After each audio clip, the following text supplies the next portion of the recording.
Long days, pleasant nights, and welcome to Kingslingers, a Doof media podcast journeying through Stephen King's Dark Tower series and beyond. I am your host, Constant Reader Scott Daly, and joining me, as always, he's coming at us from under Maddie's pink umbrella. It's Matt Freeman. How's it going today, Matt? Hey, can I interest you in an anonymous web chat? Yeah, sure. Nothing bad could ever happen there. Yeah. So ASL, I think, is how you start these. Anybody else's hackles just rise?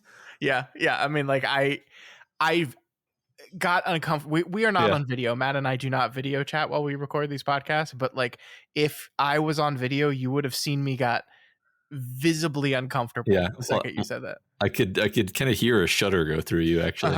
Yeah. It's I don't know how we carry on now. I don't know how we do that.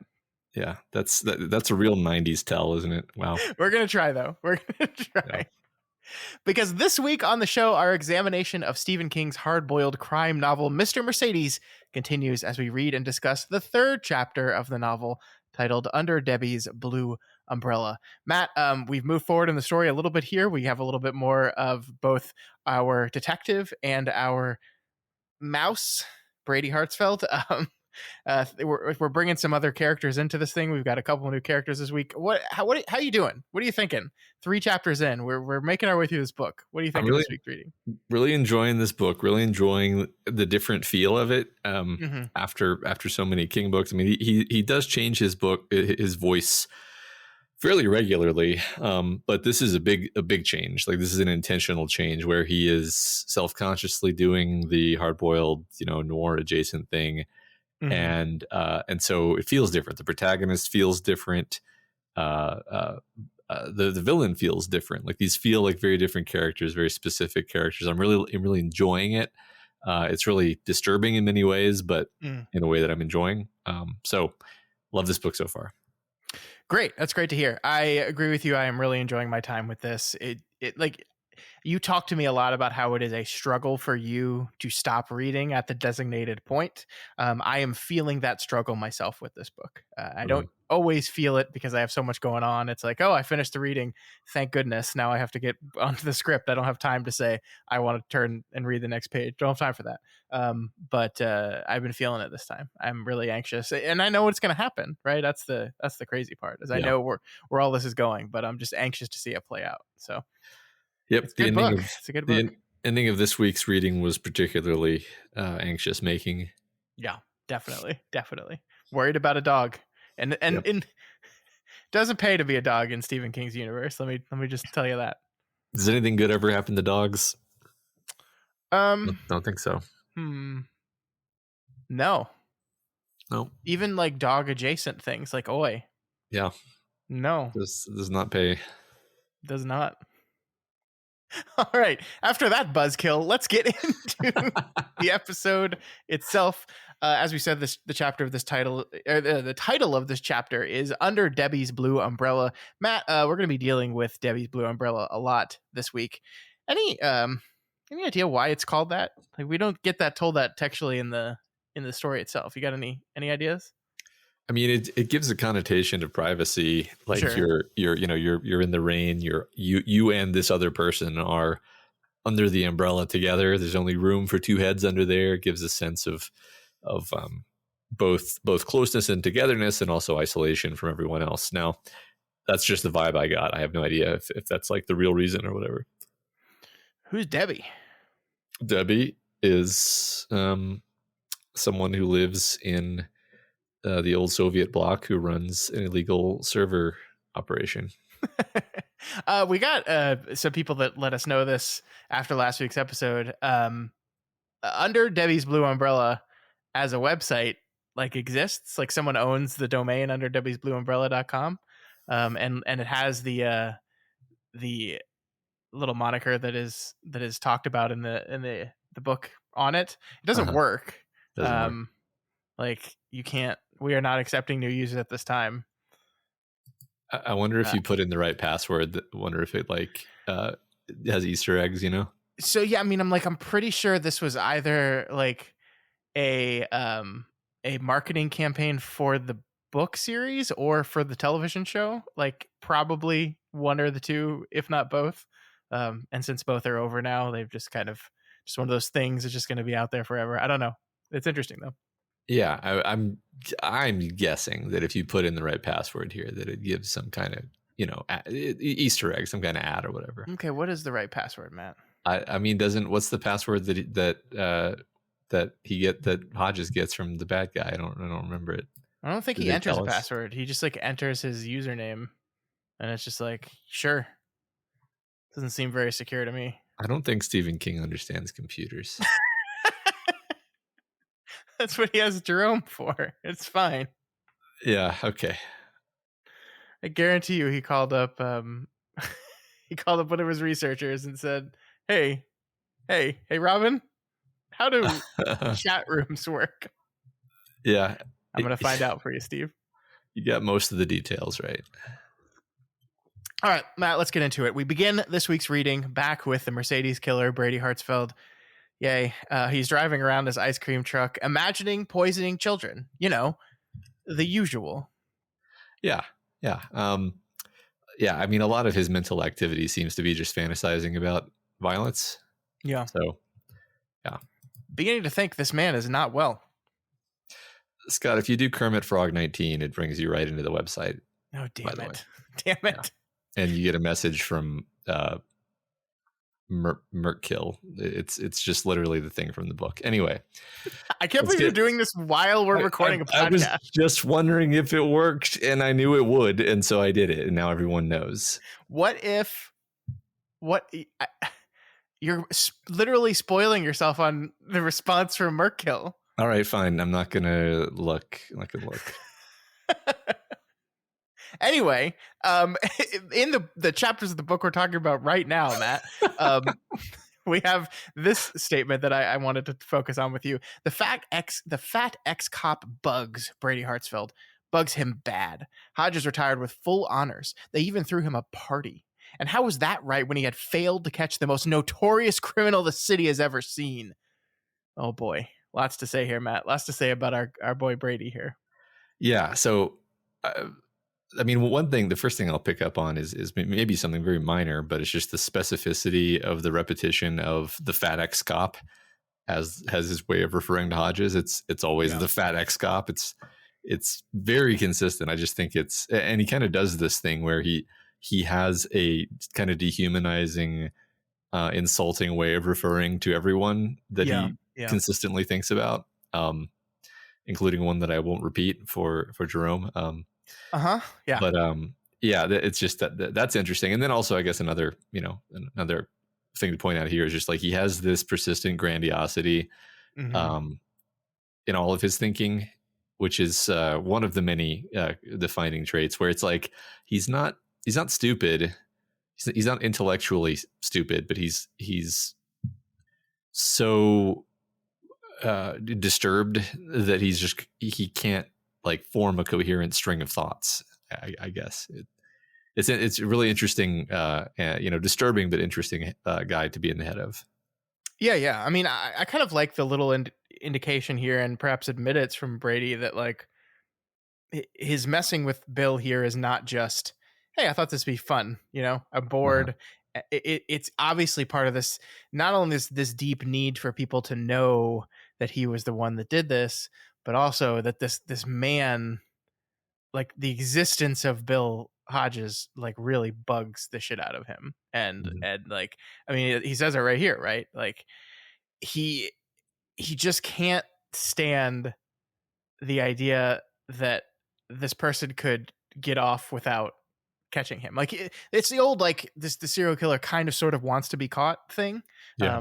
They want recognition and notoriety for the thing they've done. I mean, he says it like the most notorious criminal the city has ever seen, as if that's like a officially awarded thing. So like it just we're getting a window into kind of a little bit more about his motivation for the things he's doing. I mean, this week's reading is a lot of learning a lot more about Brady Hartsfield, and it's none of it's good. None of it's pretty. Yeah. Speaking of which, Brady sees Jerome Robinson, a young black teenager who happens to be the guy who cuts Bill's lawn, and as we'll see, is actually, a fairly close acquaintance of our debt Rhett. Jerome was mentioned like offhandedly last week, Matt, but I figured we'd wait to talk about him this week when we really start seeing his impact on the story. I think the importance of this interaction, though, is we see that, not only is Brady a mass murderer, an annoyingly kind of self-aggrandizing asshole, but he's also racist too. And it's like the good old fashioned kind of racism where he doesn't just hate black people, but he thinks them getting with white women is unnatural. He says here, what a guy, right? All we need now is incest, and I think we filled out my bingo card. Oh, oh, Oh no. oh, oh no. Yeah, King really pulled out all the stops with this guy. Yeah, I mean, yeah. you say that, but like, yes, like that seems like deliberate, right? Yeah, I mean, he's just a stew pot of every kind of prejudice, and any opportunity to think something horrible and violent and vile, he will take. Mm-hmm. It's interesting. I don't know. I guess one thing that I'll say is like somehow it stays on this side of the line of being believable and realistic and human, because you would think maybe that it would just be like, oh, this guy's almost a caricature. Like this guy's not a character; he's a caricature of an evil, psychopath. Mm-hmm. And I think it just speaks to King's talent as a writer, broadly, but like specifically just the sketches of character that we get. It just makes Brady seem like a human being who happens to have something wired wrong in his head, where Yeah. he compulsively has these thoughts, but he still feels like a person, even Yeah. within that. Yeah, I mean, you're absolutely right. We get to see all these worst possible qualities, but we also get to see the the bad home life he's had. I mean, presumably, like, did not have a good childhood outside of the murdering of his brother. Part of it, like just the whole childhood was probably bad. So like, we see kind of the dots that connect up to this who this person is, and that doesn't make us like pity him or anything. Certainly not, because he's a monster. But yeah, it does allow him, King, to kind of skirt the line of this is just absurd. Like this is so overboard. But man, Yeah, he's good at making you hate people too. Gosh, I right. hate this guy. Well, it's interesting. I don't know. I'm going to repeat a thing I've probably said before on the podcast, but it was something I read a long time ago, where it's like, this, the guy writing the article just starts listing facts about Osama bin Laden. Like, did you know Osama bin Laden was a big fan of women's volleyball, and just a variety of facts. And then it's like, did you know? Like, did you notice you started to kind of feel weird there for a second? Like, I was like, did you feel like I was trying to make you like Osama bin Laden? Mm-hmm. Because it's like I wasn't. I was just listing facts about him. But there's something automatic in our brain, in our psychology, where it's really hard to hate somebody that we feel like we know. And I agree with what you just said, where like I don't really feel pity or sympathy for Brady, but like I do feel like I understand him, and that makes him hard Yeah. to like. It's very okay. I guess what I'm trying to get at is like he's not like a Randall Flagg or something, where you're just like, I just straightforwardly and purely hate him and want him to die horribly. There is a humanity here, and there is something tragic to the situation. I think I'm kind of pulling stuff ahead from like the rest of the conversation we're going to have here, but like I think Sure. some of it has to do with like his mom is obviously really messed up, and there's something really bad going on there. And so you begin to think like, maybe he's the way he is because he was, something was done to him. Yeah. Um, anyway, I'm just saying that now because I don't, it seems like King is doing something unique with this guy as like the villain that I haven't quite seen him do before with other villains. Yeah.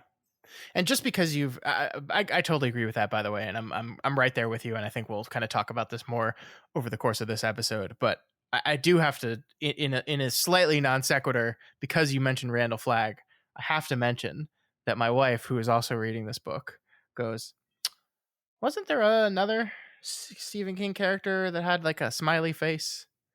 And so I have to mention Randall Flagg and his smiley face pin, because she said that, and she said she Okay, wanted credit for it. So there you go. yes, Mr. Mercedes has a grimacy smiley face with sunglasses. Randall Flagg has a just a regular old smiley face pin. So now I've said it. There we go. Okay, There's our yeah, connection. yeah. It's there's something especially creepy about like a really evil monster having a smiley face pin. It's Yeah, yeah. the contrast. All right, I did my duty to my wife there. So there we Yep. go. All right. So I also wanted to talk about this a little bit here, Matt. It says he got a big smile on his face, on his big, undeniably handsome face. And when he flashes it at his weekend dates, Brady just bets those girls drop their pants and hold out their arms. Come on in, Jerry. Brady himself has never been with a girl. I just like that line, that last sentence there comes in a paragraph break, and it's just I kind of almost laughed out loud at it because I'm like, Uh-huh. no way, I know you, the ladies, nothing, Uh-huh. bummer. Yeah.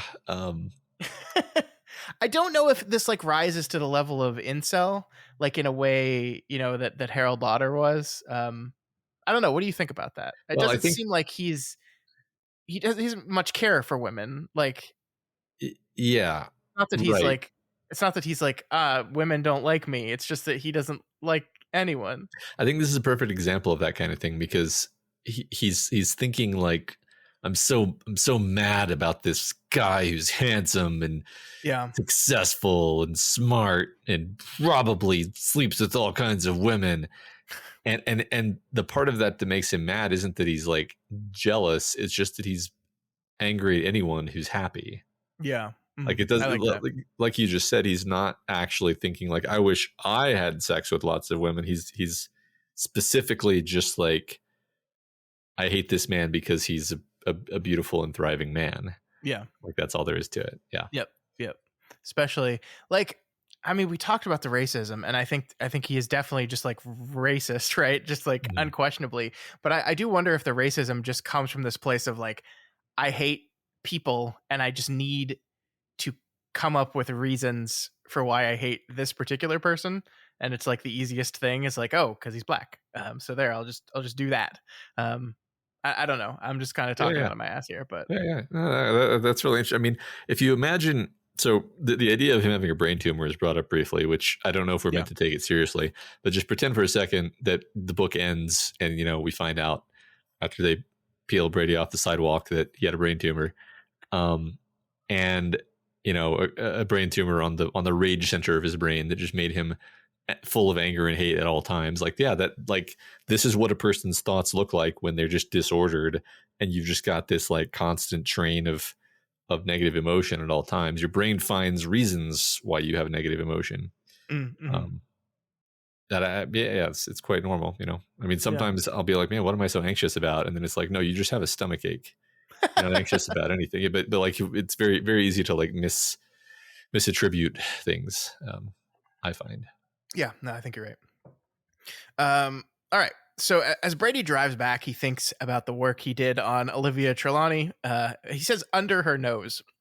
And we'll see later this week that a letter was sent to Olivia, just like one was sent to Bill. I don't think we said this explicitly last week, Matt. I don't know if the book nor us said this explicitly, but the real implication, and I think what ends up being just stated, is that just like he's currently trying to do with Bill, Brady drove Olivia Trelawney to suicide. Like that's what has happened. So he did killed 9 or 8 people at the city center, and you could basically count this as his 9th murder, I guess. Mhm. Yeah, that's interesting. I mean, I think one beat that this isn't my observation because I think the story hits it anyway is like Olivia Trelawney was already kind of a miserable person, perhaps even Yeah. before the accident or not accident, perhaps even before the murders. And Brady drove her to suicide in the same way that you drive your car into the garage when your car is already halfway in the garage. Maybe I'm overstating it though. Maybe he did. Maybe we should give him more credit than that. Yeah, I mean, we haven't seen, we've seen the letter, right, and we've just gotten gestures that they had a pretty extensive conversation over the course of many days on our old friend Debbie's blue umbrella, right? So like he could have worked at her for very very long on that. But yeah, I mean, I think even Brady himself gives like the police like half the credit for it, right? Yeah. The police we're jumping onto this narrative that she is responsible for this thing, and really pushing her at it, and that the town as well, we get all this indication that things were just not going well for her generally. So maybe the police in the town like led her up to the cliff, and Brady's the one that did the final push. But I think that's important too, by the way. I think that matters. I think that when we're trying to look for what this book is doing and what it's saying, this idea that it's definitely commenting on things happen, and how the police and society try to find blame for things, for sure. Mm. Yeah, I think you're right. All right, so Bill heads from his afternoon Argyle sock beating to Olivia Trelawney's home. He sits in front of the house thinking about her final days. I think this is, Matt, that something you said last week really pinged off me, and I wanted to bring it back up here. The idea of just like stating it matter of factly that Olivia, worst case scenario, just like left her keys in her car. And it's like, yeah, that's careless, but like, that's not that big of a deal. Like just this moment of carelessness.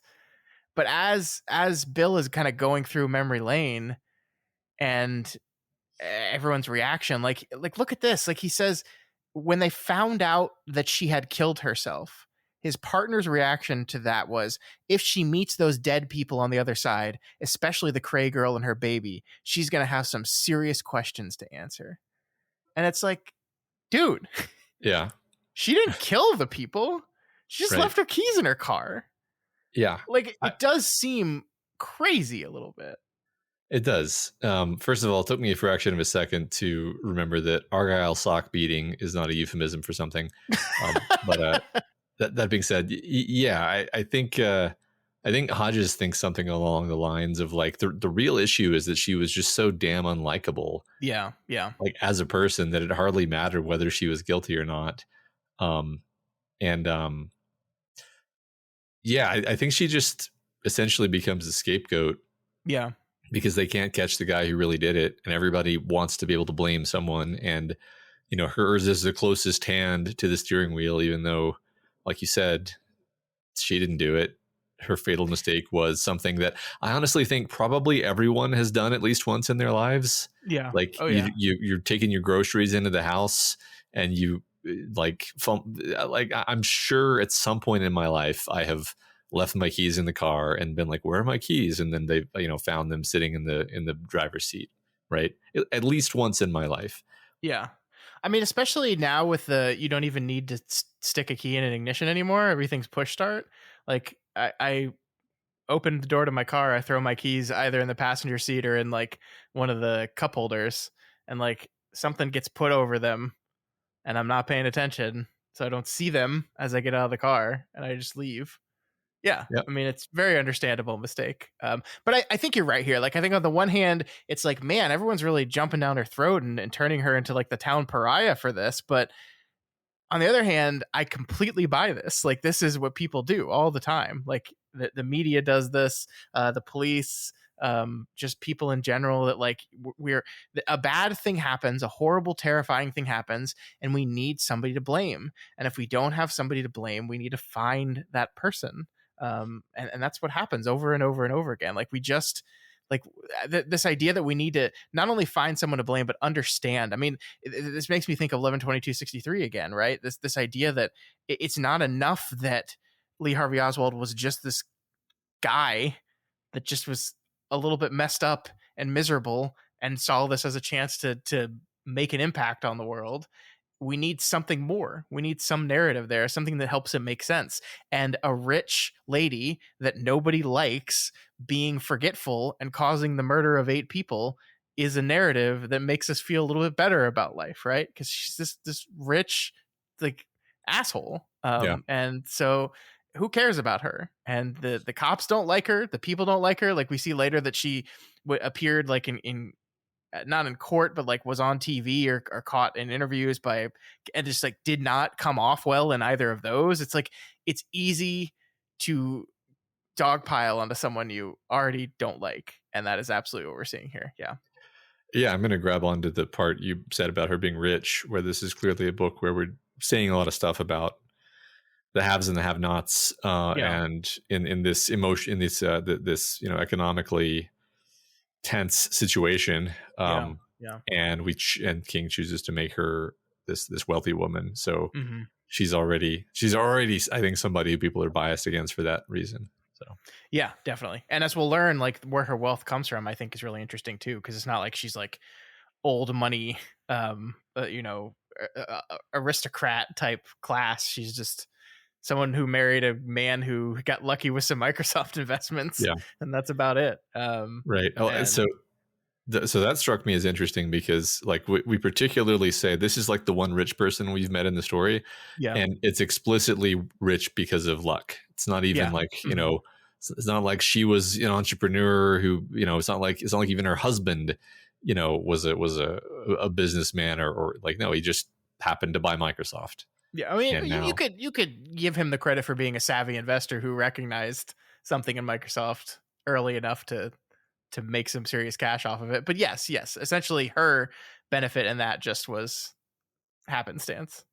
yeah, and I think, I don't know, I think that's intentional, right? That's Hmm. something intentional being said about uh the meaning of all of this, the meaning Yeah, of what it is to I don't know, I'm not sure, I'm not entirely sure yet, but clearly this is a theme we keep returning to. yeah. I mean, again, Brady is a blue collar guy. I guess we could. I don't know. Blue collar doesn't feel right, but he's white collar because he's driving an ice cream van. But he's working two jobs. He's definitely lower income. Like he's Yeah, supporting his mother, and has been basically his whole life. We learned.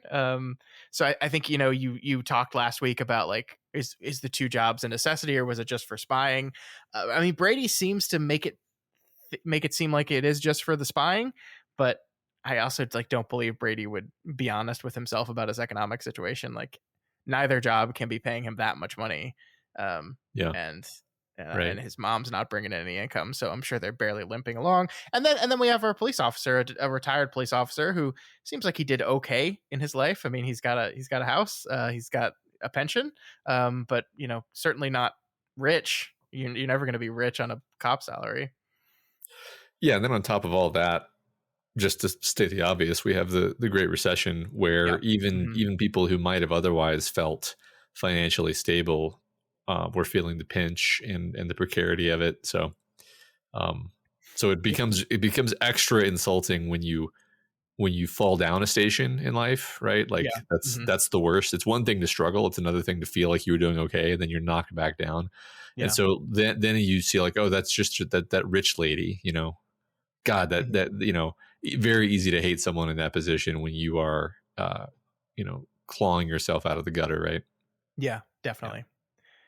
So as Bill sits there kind of zoning out again, he is approached by a security guard. I think this interaction is really important, Matt, because it starts as really, really hostile and then it quickly goes to friendly, and it allows us to see Bill's skill as a police officer and a person on display here a lot. Yeah, it's a delightful character touches here. I love it. Hmm.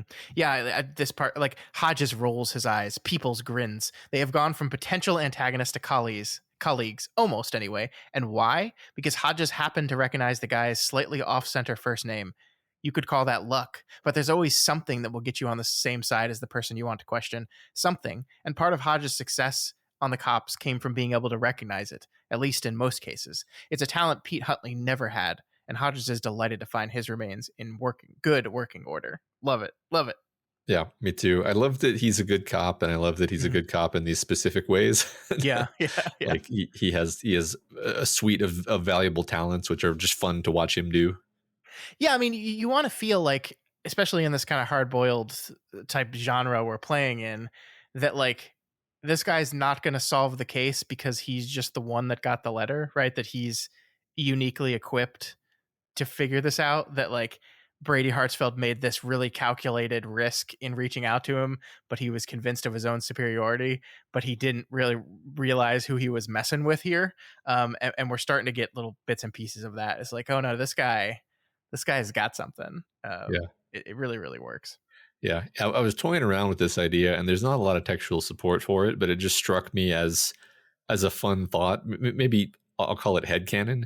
Is like in the back of Hodge's mind, like part of the reason why he was struggling so much to adapt to retirement is perhaps subconsciously, not necessarily consciously, he just couldn't put down these last cases that were Yeah. unsolved. And but he knew he wasn't going to be able to do anything about it, and so it was just tearing him apart. And maybe that's why he was being, basically urging himself into suicide. It was just too painful for him. And then Brady gives him a life preserver. Yeah.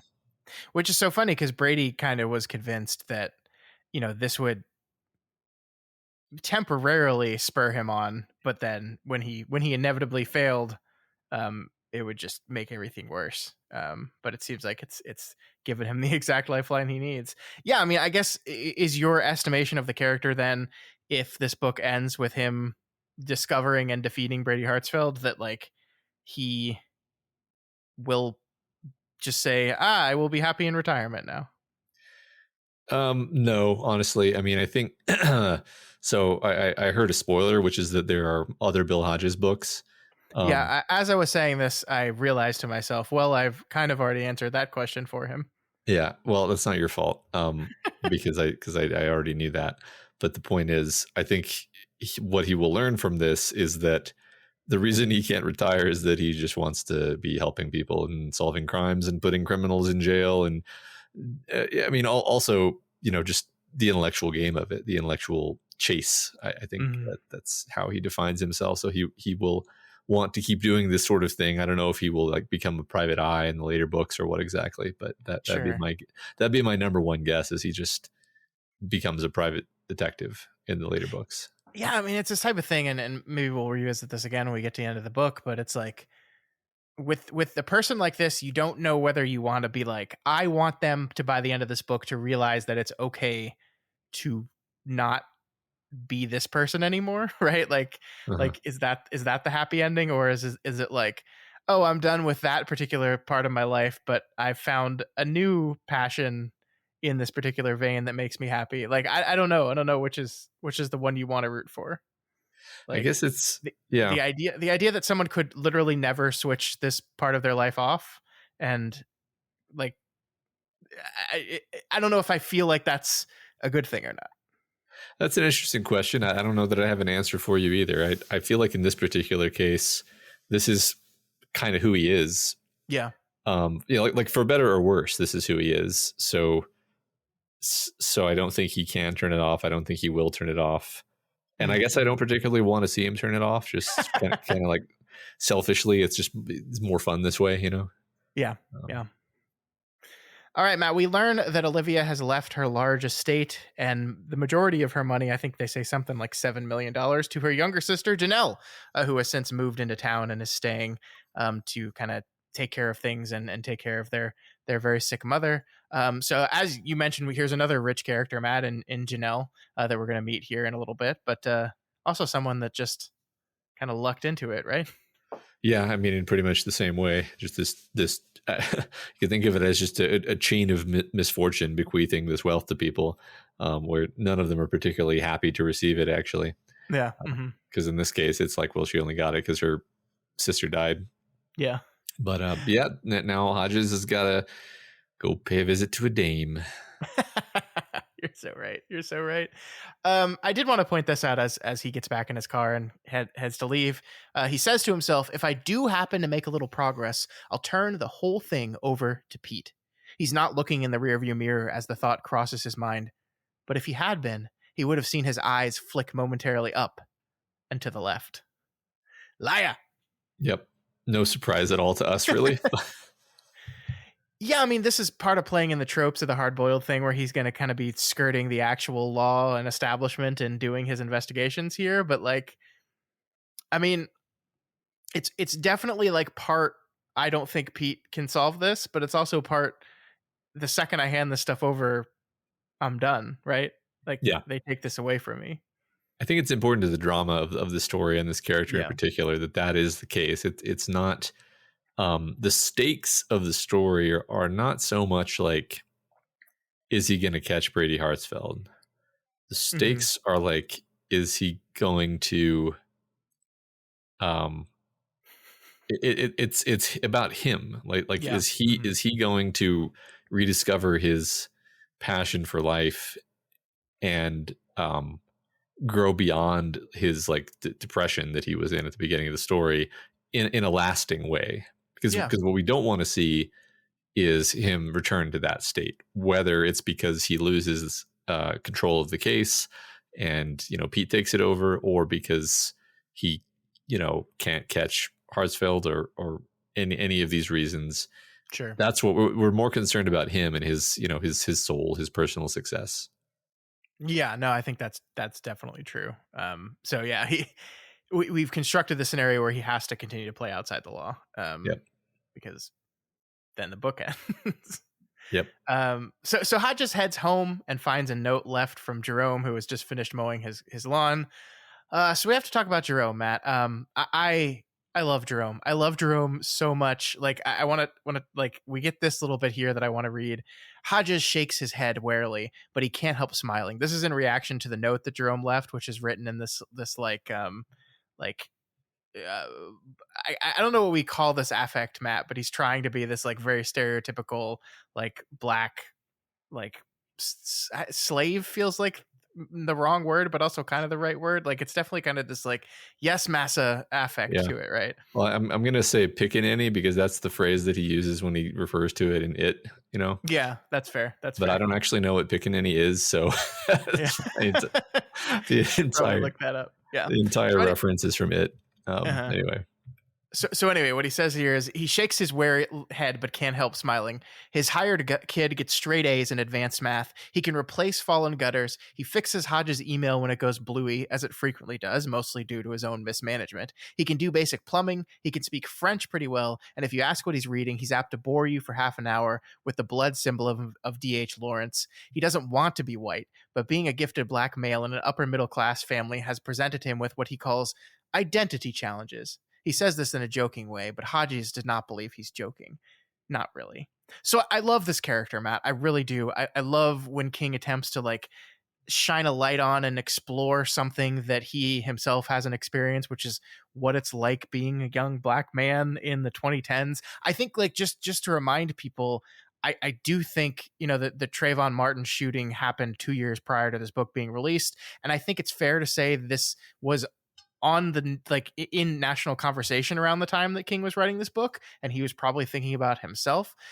So I really like him examining this character. I don't know how I feel about King writing this as the Pickaninny type stuff, as you called it. Like it made me feel uncomfortable when Detta Walker did it. There was story reasons for that.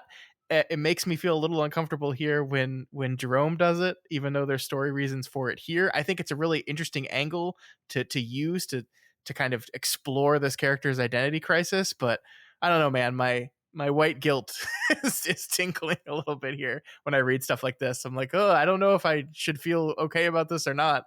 That this guy is writing this stuff. I don't know. I don't know. I mean, it's clearly a generational thing where you and I are never going to feel like this is acceptable.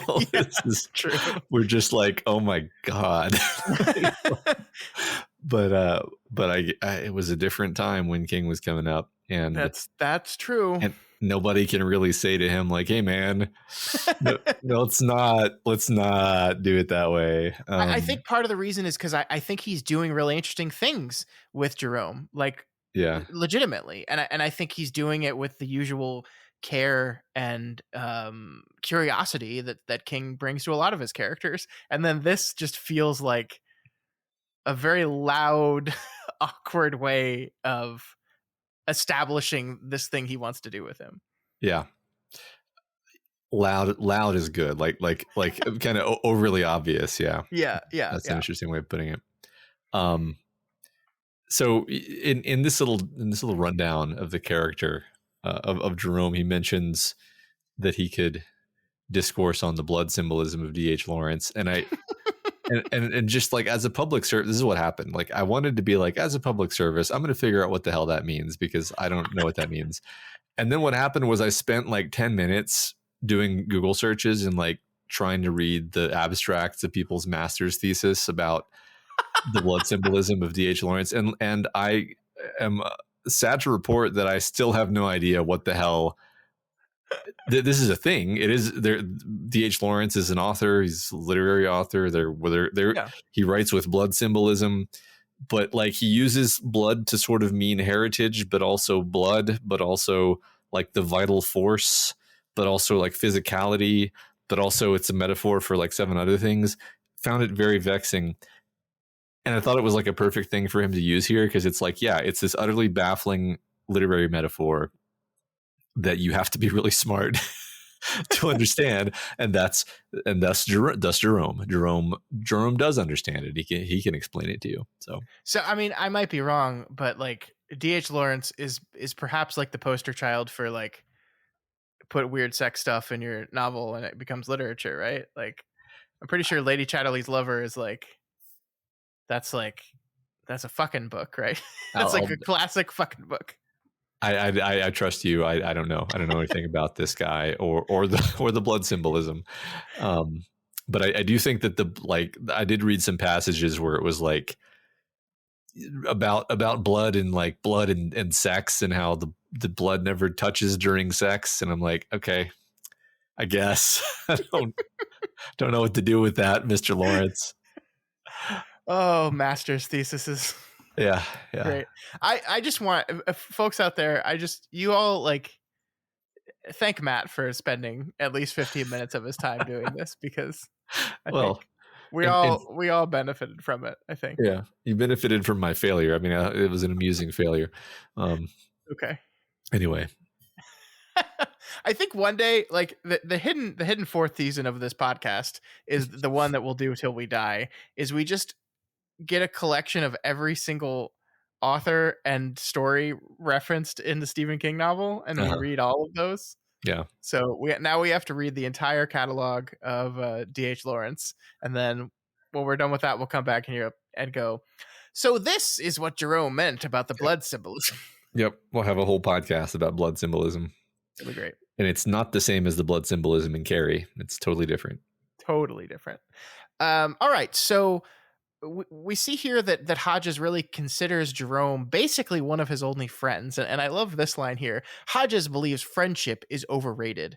And in this way, if in no other, he is like Brady Hartsfield. Huh. Yeah. What do you think of that? I thought that was pretty interesting. I'm not 100% sure what to do with it. But I mean, you get the sense that Hodges is sort of, in one particular sense, too smart to have friends. And I mean, the specific sense I mean there is that he kind of instinctively and automatically slices and dices people according to their motives and their intentions. And he's just too much of a detective. He just sees through people, which probably makes it really hard for him to even have friends. He's always playing the interrogation game, even if he's just, buying lunch at the cafe. So, and it probably alienates everyone, probably has something to do with why he's divorced. And doesn't seem to have any friends. Even his partner isn't really his friend, Yeah, but that's a good point. But I wonder if Pete would agree with that assessment. Like, would Pete be surprised to hear Bill say, "Oh, we're not friends. you don't think we're friends? Okay, sure." Yeah, that's interesting. I mean, I guess there's friends and then there's friends, right? Like they're clearly they're clearly buds. But I also think that he holds Pete at a distance. Like he's lying to Pete without feeling a whole lot of guilt about it. Yeah, I mean, I think these hard-boiled detectives are always like kind of like friendless in design. Like they're just the personality type. So I think this is right in line with that. He's a loner. He's kind of on his own. I do like that. You said he's divorced. I do like that the book really hasn't taken any time to explain why that could possibly be. Yeah, it's just like, there's the huge right as the thing that happens to detectives. Yeah.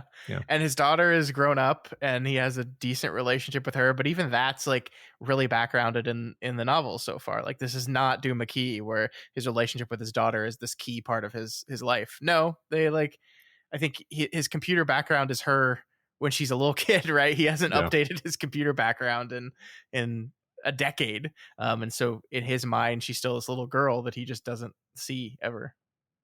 that's a good point. Yeah, Mm-hmm. I mean, yeah, there's been no calls with her certainly. Yeah. Hodges boots up under Debbie's blue umbrella, which, as we said, exists right now and you can go to. I wonder, you put in the Kermit one. I wonder, because Jerome, we learned Jerome's username as well. I wonder if his goes anywhere. We could see him Yeah, talking with that random person from Oklahoma, yeah. somewhere down there. Everybody go go use under Debbie's blue umbrella and cause them to really wonder why there was such a spike in their traffic today. Bill thinks, and smartly so, and maybe we should have done the same, Matt, that maybe signing up for a random website that a killer told you about is a bad idea.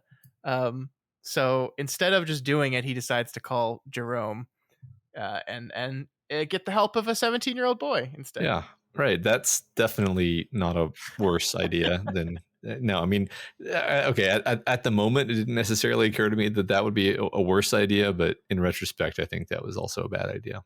Mm-hmm. I really like this, Matt. We talked about how we didn't like Jerome's affect on his voice he's doing, but I love this.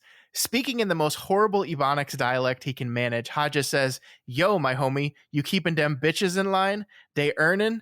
You representing?" "Oh, hi, Mr. Hodges. Yes, everything's fine." So, like, I'm in pain. It hurts. It is so awkward, but like this is one of those things that makes me think, oh, I understand why he had Jerome do the Pickaninny voice a little bit here now, because like Jerome does this voice and has this kind of stated identity crisis where like, people perceive him a certain way because he's black, and then he feels a different way, and he's having this identity crisis, and he's like jokingly handling it by throwing this affect on his voice, and then Hodges, a white old man, like seizes that and tries to kind of throw it back at him from a different angle, and Jerome's response to that is like, he's not like upset about it, but he's like completely unwilling to engage him on that level, right? Like he's just like, I don't like this. Don't do that. No, you can't. Like this is my. It's okay if I do this because I am a black person searching for my identity, and like I'm a kid trying to figure myself out, and I'm a black but you can't do that, right? So I mean, like it makes me kind of like the Jerome affect a little bit more. Like I find it a little less distracting, and when I saw this part, it's also just incredibly cringy and awful, but intentionally so, for sure. Right. It depends on, I think, there's some interesting stuff in their dynamic, right? Their back and forth, I think, is an important part of the story. And as it evolves, I think maybe we'll come to understand. I mean, it's interesting though. I will say, like we've kind of been joking around, but like to be 5% more serious, like the Detta Walker stuff always struck me as like, okay, this is clearly a choice. We're clearly doing something here. Yeah. It never really made me feel uncomfortable because I was like, this is an artistic choice. I'm not saying this isn't an artistic choice, but I am saying this made me feel way more like, whoa. Yeah. I mean, what are we doing? And again, it may totally like turn out like, oh, okay, it was all part of a elegant tapestry, and I get it now, but it bothered me more than this stuff usually does. And we've read a bunch of King books, and he's done this sort of thing a bunch of times, and it's never quite hit me this way for whatever reason. Yeah.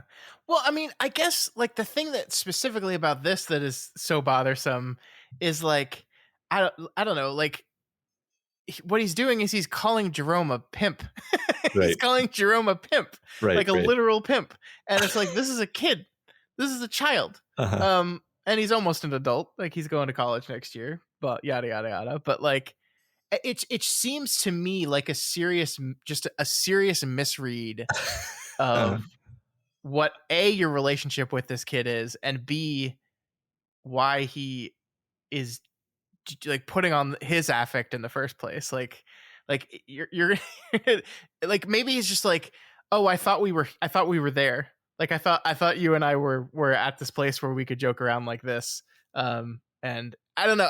I'm reading too much into this because it's not like Jerome says, "Hey, Mr. Hodges, don't do that." But he is Yeah. like, he's just I just love like, yeah, everything's fine. Yeah. Like, Yeah. Well, I mean, it's like you're funny. not helping his identity crisis there by joking around about that. No, you're right. It is like insulting, and it's weirdly like I think it's worth it that you just pointed out that he's a kid. Because Hodges is like this extremely jaded old man. Like, setting aside race for a second, it's just kind of inappropriate. Yeah. Yeah. Like a little bit. Like, I'm not saying that you can't joke around like between men, but but it's like, but he's like 17 or 18. You know, I don't know. I don't know. Yeah, I mean, there is a read of this whole relationship that like is not like bad, but like, you know, it's the same thing where like when you watch Back to the Future, you think nothing of like Dr. Brown having a very close friendship with a high schooler, Uh-huh. and then one day you look at it and go, yeah, that is a little strange, isn't it? Yeah. Like, what's going on there? there's no ulterior motive, I believe, and there's none here either, right? But it is just this type of thing where you're like, when you invite the boy to come over to your house at nighttime and you're just hanging out, like I don't know, like Well, I'm not saying that the book is doing anything with that, well, but I'm just saying that like this got me thinking about things. so I think there's one form of this conversation we could be having where I would not find it to be a valuable conversation because it's just two white men talking about how this made us uncomfortable, which is true. But I think what the book is doing with it is actually relevant because we go on from here to Hodges like basically making the only real mistake that I think he's made in the story, which is opening the door a crack to Jerome, and then Jerome just sort of barging through it, and now Jerome is in this. Sure. And Jerome is part of this, and Jerome, if he wanted to, could probably like read the messages that he's sending back and forth with the killer, because Jerome knows a lot more about computers than Hodges does. Yeah, and by the end of this week's reading, we know that not Jerome himself this time, but his family is in Brady's crosshairs. Like the dog is gonna, like we're gonna start with the dog. Let's say what's gonna stop us from moving up to Jerome's little sister, who we know has gotten ice cream from the ice cream man. Right. If you can easily poison a dog, as it seems like Brady's going to want to do, what's to stop him from actually executing on his, wouldn't it be fun to poison all these children thing, only with Jerome's family. So yeah, you're right. He has directly brought this kid into harm's way. So it's not all talk is what I'm getting at here. It's like he's actually kind of screwed up. He's kind of, he's put this kid in danger, and I'm sure we're going to do something with that, but we'll see. I am much less versed on the hard-boiled tropes as I should be, but I feel like the young assistant / helper character is a common occurrence in these type of stories. I might be making that up, but I feel like that's true. Yeah. So I'm not as well versed either, but the one example I think of is Shia LaBeouf's character in Constantine. That old 1920s Marvel comic book, which they made into a movie starring Keanu Reeves. Matt, I love you. Like the last 2 weeks, we're talking about like hard-boiled fiction, and your example was Law and Order, which is a great show, but it's not hard-boiled. And then this week is like, yes, my example this week is Constantine. Yeah. Starring Keanu Reeves and Shia LaBeouf. The one where the villain is Satan. Gabriel, the angel. Sorry. Yes. Satan's there at the end too. Yeah. Yeah. Well, there you go. Also, another great example of some hard-boiled detective fiction. The movie I, Robot with Will Smith, in which Will Smith is joined by an assistant played by Shia LaBeouf. Yeah. There you go. Also, honorable mention to Roger Rabbit, another assistant to a hard-boiled detective character. And who did the voice of Roger Rabbit? A young Shia LaBeouf. I don't think that's true, but let's just go with it. All right, Matt, let's move on, please. We bragged at the beginning of this episode to each other that that the script was shorter than usual. Uh-huh. How are we doing on that? Not good. Yeah. So we're back with Brady now, and I think, Matt, just want to talk about like the cadence of this novel a little bit here, because we are essentially cutting back and forth between this delightful, brilliant retired cop who is just kind of a joy to hang around with as he inches closer and closer to solving this case, to Brady, who, well, he wants to fuck his mom. Yeah. And like she seems like she might want to fuck him too. She seems open to the idea. Yeah. I mean, maybe a little more than, yeah. That's kind of a shell shock to jump back and forth between, right? Yeah, that is a contrast. Yeah. Yeah, I mean, just to mention again what we talked about a minute ago, like seeing that his mom is kind of messed up, makes you feel a little bit less just like clear about how, I mean, he sucks, right? He clearly sucks, but you're just like, oh, okay, well, yeah, I guess that would fuck a guy up, huh? Right. The comment I really like here is obviously like he's the sole caretaker of this woman who is barely taking care of herself.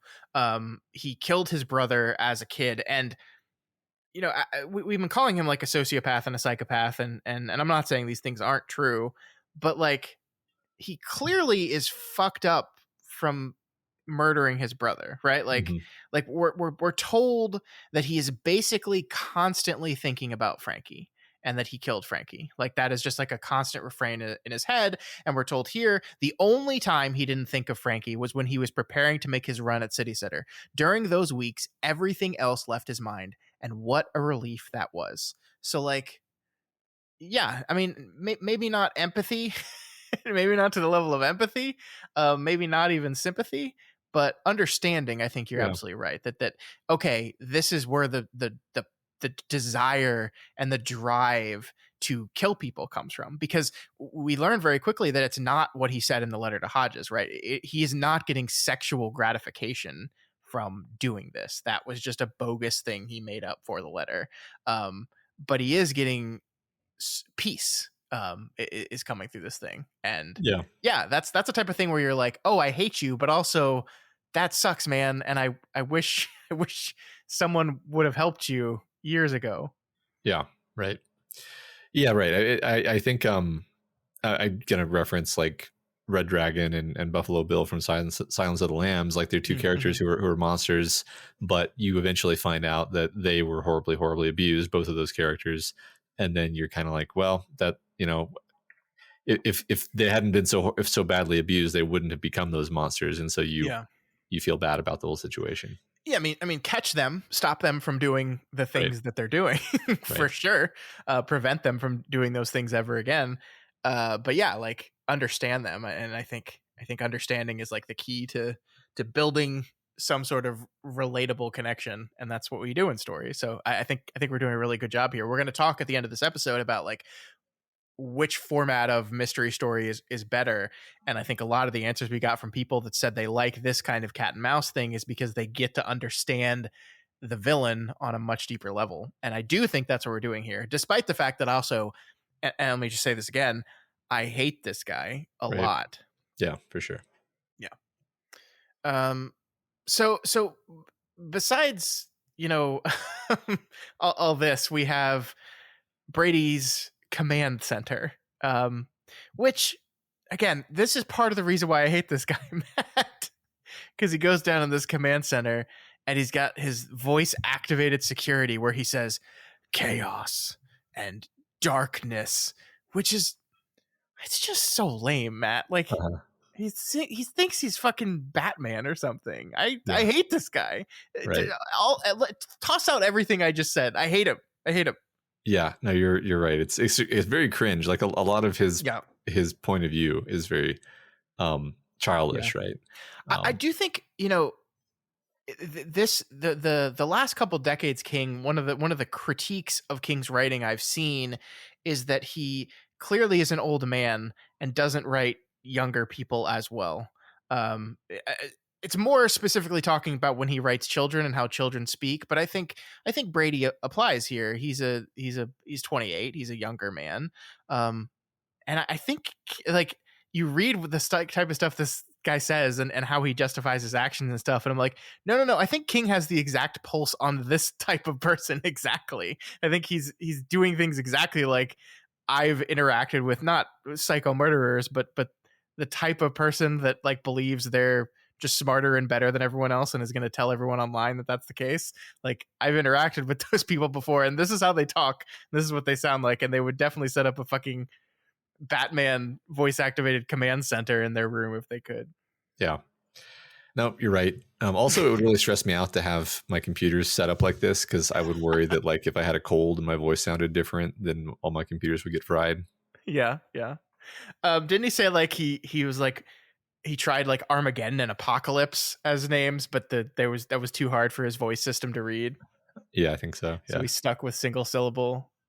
Ugh, fucking loser. Yeah. Apocalypse.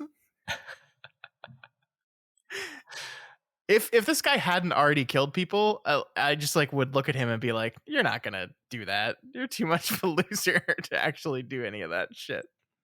Yeah, that is an interesting framing. Like, he seems like the kind of guy who's all talk, but he actually Yeah. did do that thing. So Yeah. We do learn here, like, credit where it's due, that Brady is actually kind of smart, Matt. We learned that he came up with a Roomba before a Roomba actually existed. Although, like, to be fair, uh-huh. the idea that he came up with was essentially like, what if there was a vacuum that vacuumed by itself? And I feel like that idea existed like the second a vacuum existed. Like 5 minutes into vacuuming for the first time, a person would probably be like, yeah, this is pretty cool, but, like, couldn't it just go on its own? Right. It's already got a motor in it. Yeah. Yeah. We just didn't necessarily have the technology to actually make that happen until pretty recently. I think it's kind of like having this idea for this carriage that is propelled by not horses, but by some other method, and then, like, getting super mad when you see a car. Like, Yeah. oh, that was my idea. Yeah. They stole my idea. And yeah. No, I agree. So just to be clear, I might need to reread this, but, like, it doesn't say that he, like, built a prototype, does it? No, he just literally had an He just idea. had the idea. Yeah. And I So, think his basic idea was, like, it would be like a a rope, a vacuum, and it would have, like, pads on the side, so when it bumped into something, it would turn and go the other okay. way. Which I guess is, like, a little bit more of a concrete idea than just self-propelled vacuum. He Right. actually added some little bit of info on it. Yeah. But like, I mean, just my eye roll here is just like, it's one thing to have that idea. It's another thing to build a prototype and actually get it to work. Like, and Yeah. I'm sure, like you said a second ago, I'm sure every human who has to do any chore thinks, like, I bet a robot could do this chore. Yes. And it's like, yeah, it's not, you actually have to do the thing or it doesn't count. Sorry. Yeah, I agree. But Matt, he did build at least two things, right? He aptly named them Thing One and Thing Two. Uh-huh. The first we learn, Thing One, is a remote device that can change the light of a traffic light or change the color of a traffic light. He built this thing and actually planned to use it to ensure his getaway during the Mercedes massacre.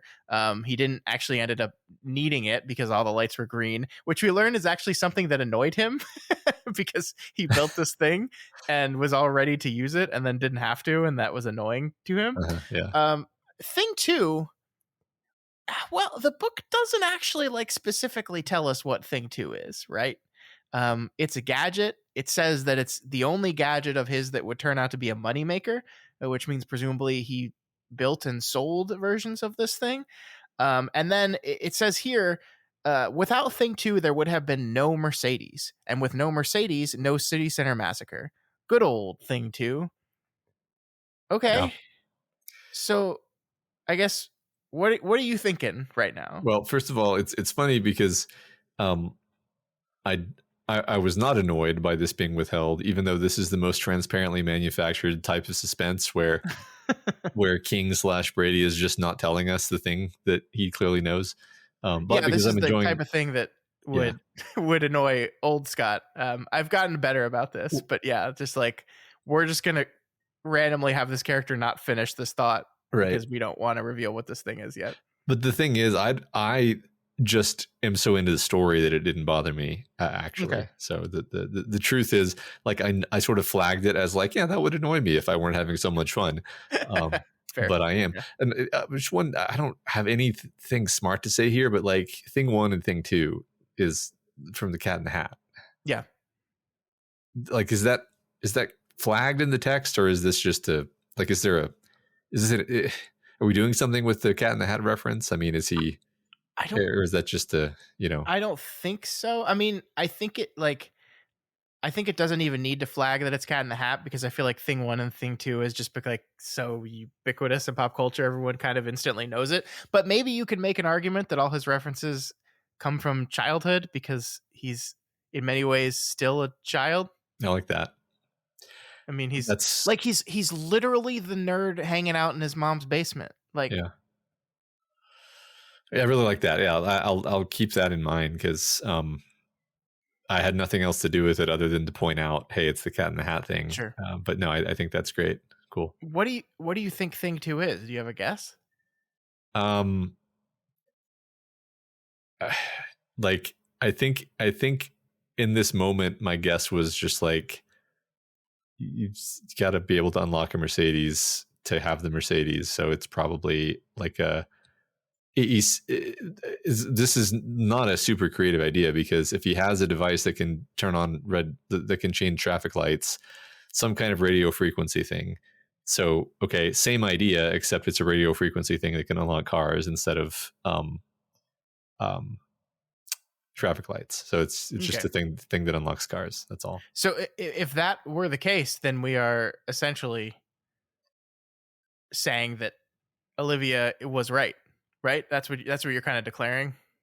Yeah, right. I mean, it would make the most sense based on kind of everything that's been put together in the story if, in fact, she did not leave her. She did not knowingly, at least, leave her key in the car. Okay. So. Okay. Yeah. Cool. All right. We also see that Brady has a whole basement full of plastic explosive, Matt, and some burner phones to activate them, as well as a homemade suicide vest. I mean, what a delight this kid is. Yep, just really good thing to have in your house. Bunch of plastic explosive. I guess everybody needs a hobby, so good for him. No, yeah, you're right. Hey kids, don't do that hobby. You'll get on a list. Yeah, seriously. Like, actually, that was one thought I was having while reading this. Is I was like, is it gonna turn out, after he's killed at the end of this book, that he was on an FBI watch list the whole time, and they were just like, oh, our bad, yeah. That would be a great connection to 11/22/63. It's right. just like the 2010s are actually just a long journey through Stephen King. Yeah, ripping the FBI apart. That's perfect. I love it. All right, Matt, we cut back over to Bill Hodges as he heads to meet with Janelle Patterson, Olivia's sister. Janelle is, well, I'll let Bill handle this, Matt. Patterson has the same light blue eyes and high cheekbones, but where Olivia Trelawney's mouth was tight and pinched, the lips often white with a combination of strain and irritation, Janelle Patterson seem, even in repose, ready to smile. Or to bestow a kiss. Her lips are shiny with wet look gloss. They look good enough to eat, and no boat neck tops for this lady. She's wearing a snug turtleneck that cradles a pair of perfectly round breasts. They are not big, those breasts, but as Hodge's dear old father used to say, more than a handful is wasted. Well, guess there's some blood in this old Rhett, huh, Matt? Yeah, wow, he really seems to be taking to the case. it is the most old man thing in the world to be like, ooh, boobies. Yeah. I bet those are fake, which is essentially what he does. It is. It is. Yeah. I mean, so obviously we're doing the trope of the young hot dame who saunters or no, sorry, sachets into the detective's office with we, usually there's a missing husband for him to find or whatever. Mm-hmm. In this case, though, it's all kind of flipped around. Instead of her coming into his office, it's him going to her, Mm-hmm. and she still hires him, which is the trope. But I think once again, King understands the point of the trope, and it arises organically in the story in a way that makes sense, and Yeah, just ends up being delightful.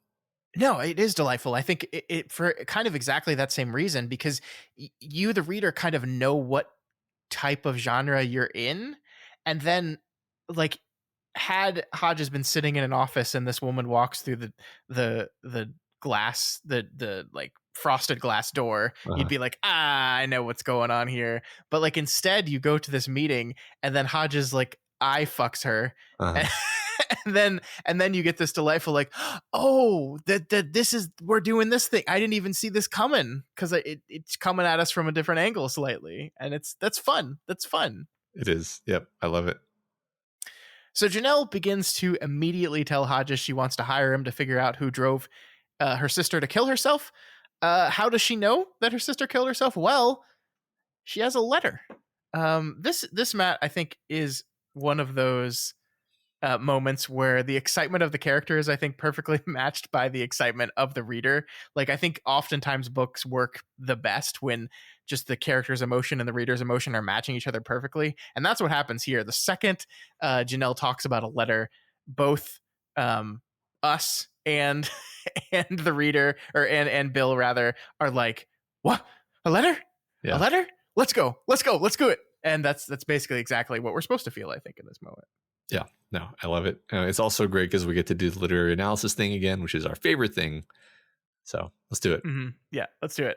So we read the letter once again, and we see Brady Hartsfield's manipulation tactics on display. Unlike the aggressive and gloating letter he sent to Bill, this one is heartfelt and apologetic. I didn't mean to do this. I'm a victim. I had a rough childhood. I was abused. Yada yada yada. I'm not yada yadaing over abuse. I'm just like, this is bullshit. It's all lies. So fuck it. Right. Or maybe it's not. Maybe there's kernels of truth in here. We don't actually know, right? True.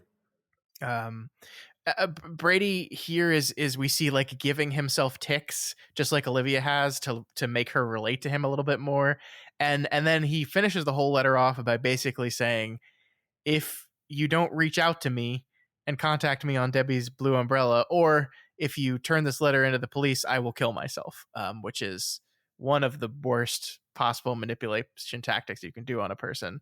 I think the important thing to note here, though, is like Brady mentioned in last week's reading that he's using a scalpel on Bill Hodges, where he used a sledgehammer on Olivia Trelawney. And I think we kind of see now what he meant by that, right? Like, this is pretty transparent manipulation from our perspective, in the shoes of the detective who's investigating something. But obviously it worked, right? It worked on Olivia. So even if she could sniff out what the murderer was doing, it still worked on her. Yeah, I'm glad you pointed out that the thing where he describes the tics is simply him observing her, seeing that she has tics, and then him putting that in the letter. For some reason, I got that backwards in my head, and it was like, oh, she's developing tics because he mentioned having tics in the letter, which is obviously not the case. So I'm glad you straightened that out for me. I mean, that would be a fair guess, I think, except that when Janelle talks about like her, he talks about how she's always had these things. Like, this has always been part of her. So yeah, it's definitely him just driving by in the ice cream truck and seeing she's got tics. Yeah, exactly. Yeah, so per her mother, also we learned that Olivia definitely did reach out and talk to Brady online, and I'm sure he kind of weaved his webs to her in this extended chat we guess they had.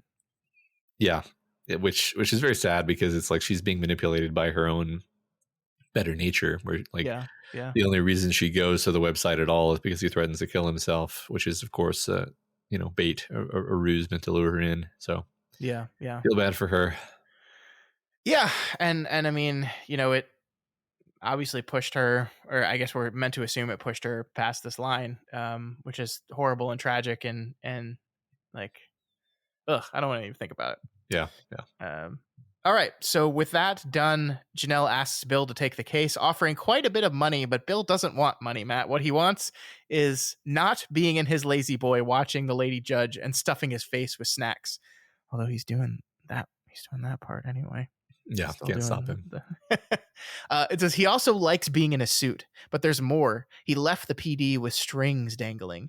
Pete has ID'd the pawn shop armed robber, and it looks like he and Isabel Janes may soon be arresting Donald Davis, the mope who killed his wife and then went on TV flashing his handsome smile. Good for Pete and Izzy, but neither Davis or the pawn shop shotgunner is the big casino. Also, he thinks, Mr. Mercedes should have left me alone. And Mrs. T, he should have left her alone too. I love that. I love that. His just making his motivation clear here. Yeah, absolutely. Love it.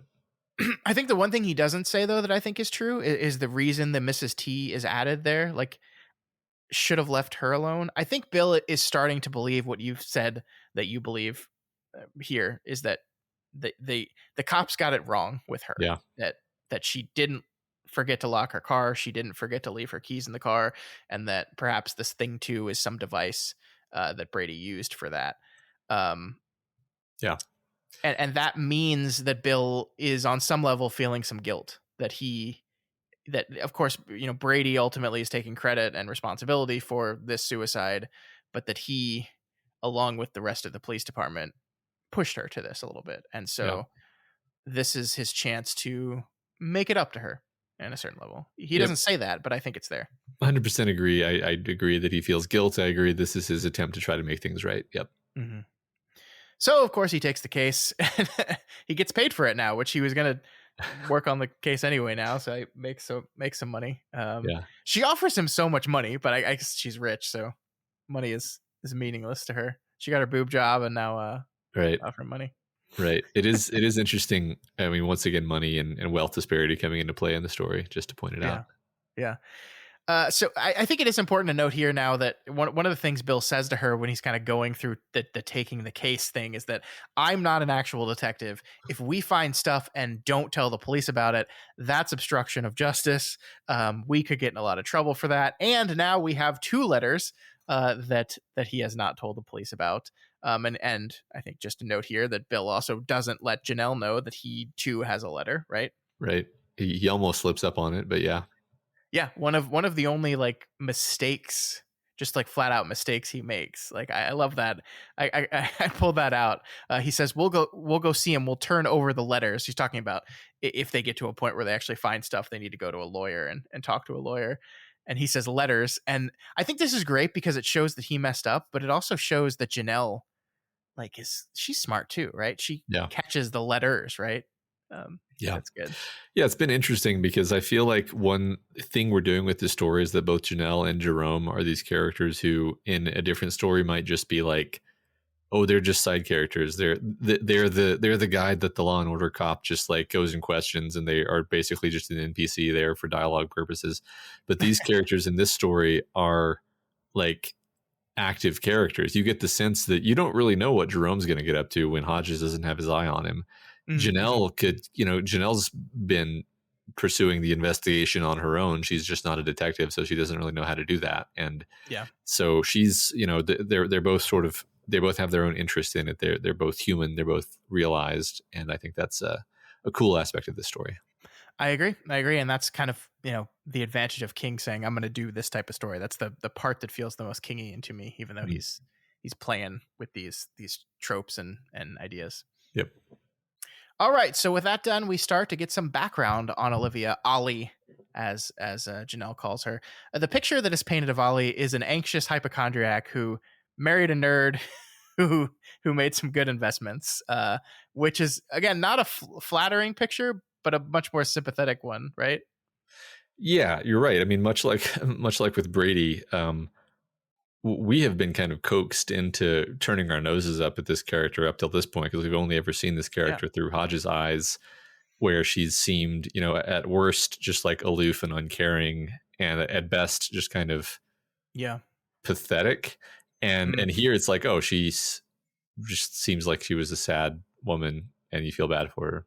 So Yeah, I agree. All right, so I love this part. So here's the irony. Miss Congeniality, she's talking about herself in this point, with the coke snorting dingbat, and Miss Nervy caught the good guy, the moneymaker, never cheating husband. Do you get it? And all Bill hears in this paragraph is single. Yeah, right. He's also parsing things for details. Uh-huh. That's good. Joking aside, though, I really do love this brief story we get of the relationship between Olivia and her husband Kent, right? Like, this is this guy, we've kind of made fun of him a little bit as being like lucky in his Microsoft investment, but he's also a man who obviously saw this deeply troubled woman who had a lot of mental health issues, and saw something about her that he fell in love with, and really worked his entire life to help her through these issues, and was the only person in Olivia's wife that was successful at getting her to start working towards these issues. And it's kind of sad that he did this, and he did this really well, and then he dies of a heart attack young, and leaves her kind of to fall back on her worst possible instincts, and there's no one there that could possibly help her. It's a tragic story all the way through of this poor woman, to her ultimate untimely end. Yeah, I feel like this is its own trope of a person with some sort of mild form of mental illness, quote unquote, lucks into a big sum of money. Mm-hmm. And it's the worst possible thing that could happen because it just allows them to isolate themselves. Yeah. And that seems to be what happened to her. Yeah. I also like this. She says the cops were hounding her. Was that true? No, but she thought we were. It's true we questioned her repeatedly because she continued to insist she took her key and locked the Mercedes. That was a problem for us because the car wasn't broken into and it wasn't hot-wired. Now, okay, we can quibble about this, but it's true we questioned her repeatedly because she refused to admit that she did the bad thing. That kind of sounds like hounding, Bill. I mean, a little bit. Don't you think, Bill? A little bit? Hounding is such a harsh word. I prefer browbeating. That's a much better connotation there. Not, harassing. Yeah. He knows. Yeah, he does. After everything, though, Matt, Janelle concludes that a woman like her sister would probably never forget and just leave her car keys in the ignition. And Bill kind of agrees at this point, wondering to himself, did we even bother to ever do a full psych profile on her? Did we even bother to actually check any of this stuff out? No, we just kind of came to our conclusion and decided it was the correct one, right? Yeah. And that's it. Right. It's interesting. I mean, I do think it's really interesting that Hodges is portrayed as a really good cop, really smart, has good instincts, but we're kind of, the whole story hangs on the idea that he made a mistake. Yeah. And he needs to fix that mistake. And we also get this. I'll be right back. In the meantime, have another cookie. Hodges has 3. I point this out because I think this book is really, King is doing work in this book to push that Hodges is both fat and eating very poorly, right? It is pretty consistent throughout the book that Hodges is eating something or wanting to eat something. I think in this scene in particular, he takes her coffee and has a sip and is like, oh, thinking to himself, you know what, this could use some cookies. And then she brings out cookies and he's like, ooh, cookies. The book stops to emphasize this. I mean, he also goes and gets ice cream with Jerome. We have the cake that he gets. He is really pushing hard in this sweet territory, and the book is pausing to make sure we're noticing it. Yeah, right. And not just generic overeating, but specifically sweets, sugar. Yeah. Yeah. Right. I mean, it's kind of his only real external vice. I think, consistently King gives his characters an external vice as an externalization of some internal flaw. And I'm not sure if I'm ready to put a name on Hodges' flaw yet, but you notice that he's like a dog that doesn't know how to let go of the bone once he's got it. He doesn't. He's very bad at at no more, at stop, at that's enough. And that's why he's unable to retire or let go of this case. Sure. And I think lack of self-control, I think, is one way you could describe his issue. And I think that manifesting as sugar addiction makes a lot of sense. I love this so much because this fits perfectly into our hard-boiled detective fiction, except it's not booze. It's like, this is Eddie Valiant taking a swig of his flask every 5 minutes. It's that, except it's cake and sugar. Like, it's perfect. It's perfect. It fits so well to the point where the second I saw you put in the script his external vice, I was like, oh my God, that's what we're doing. I had never thought of it that way before. That's definitely why he's doing this. Yeah, I can't wait for that emotional scene at the end where he's about to go into the final confrontation and he just pulls a piece of cake out of his breast pocket and is about to eat it, and then he realizes he doesn't need it anymore, and he drops it on the ground. Yeah. Oh my God. All right, so Bill leaves with a copy of the letter and a kiss from Janelle, a kiss that makes him kind of act like a little schoolboy a little bit, right? Yeah, it's kind of adorable. I love it. So in the trope of this kind of fiction, though, sometimes we learn that the woman, the dame, is actually nothing but trouble, right? True. Do you think we're doing that with Janelle Patterson? The thought crossed my mind, but I at this point in the story, I don't see it because it just wouldn't make a lot of sense. But it's possible that King is going to just totally outflank me here, but I just don't think so. Sure, that's fair. We'll find out. Yeah. So we cut from here to Bill and Jerome looking at Debbie's blue umbrella. Bill wants Jerome to test it out for him to make sure it's safe, but not on Bill's computer. No. Do it on your computer, Jerome. Don't break mine. Do it on yours. I love this little bit here, though, where he says, man, you seem so good at this, Jerome. You should work for one of those tech repair companies like Discount Electronics. And Jerome, those companies are for geeks with bad social skills. That's perfect. Fair. Although I feels like one thing, we'll get to this maybe at the end of the episode, but Brady is good at faking good social skills, I guess we'll say. Well, people seem to like him. Yes. Yeah. Mm-hmm. And then Bill decides to do something interesting, Matt. It's this moment. I think you have kind of drawn it as Bill's first or perhaps only big mistake. And I looking at it from that angle, there is a moment where Jerome's like, is that all? And then Bill thinks about it and says, no, actually, and then proceeds forward. And from your angle of a threshold has been crossed into, oh, poor choice, Bill. I think that's an interesting way of framing this thing, because he decides to loop Jerome in on the case, right? Maybe because he just needs an ear to bounce things off of. Maybe it's just because he needs a friend, whatever.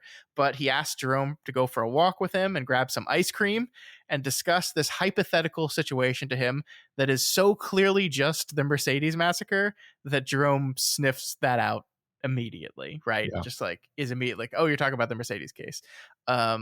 Jerome does offer him a little perspective on this whole thing, though, because he assumes that the spare key that they couldn't find was just placed in the glove compartment, because that happened with his mother and father, and they fought about that. And we learn here that nobody in the police, Bill or his partner Pete, ever thought that was a possibility, that it was just in the glove compartment the whole time, right? So yeah, I mean, this is a big moment all around. I don't know where you want to attack it first, but yeah, I mean, as you say, Jerome's input is super valuable. I guess it's one possibility. I'm not sure that I figured this out yet, but it's almost seems like, Hodges just underestimated him and really was sort of still thinking of him as this kid. He's like, yeah, he's a smart kid, but he's a kid. And I'm just gonna, maybe just honestly thought, I'm just gonna bounce my ideas off of him and see if, basically use him as a rubber duck for thinking out loud. And it's like, no, Jerome is actually probably smarter than Hodges, and immediately figures out what's going on, and is a curious human being with his own sense of agency, and now you don't know what he's going to do. And and I think like you said, we already know that this goes nowhere good because Hodges has drawn the killer's attention to Jerome, sort of by involving him in all this in the first place. So yeah, I like that. I mean, he is like textually very smart, and so like I think saying he's smarter than Bill is totally fair. Yeah. So by the way, I could be totally backwards about this, because it could be like, we find out that the reason why Jerome is able to avoid the killer's machinations is because he had his head on a swivel, because Hodges alerted him to the fact that all this stuff is going on. So like it could kind of work completely backwards from what I just sketched out, but at the very least, it's a big risk. Yeah, no, for sure. I mean, he's playing his cards like pretty wild. Like I agree that involving this kid, like he does have that moment at the end of this chapter where he basically writes down, "Is Mr. Mercedes watching me?"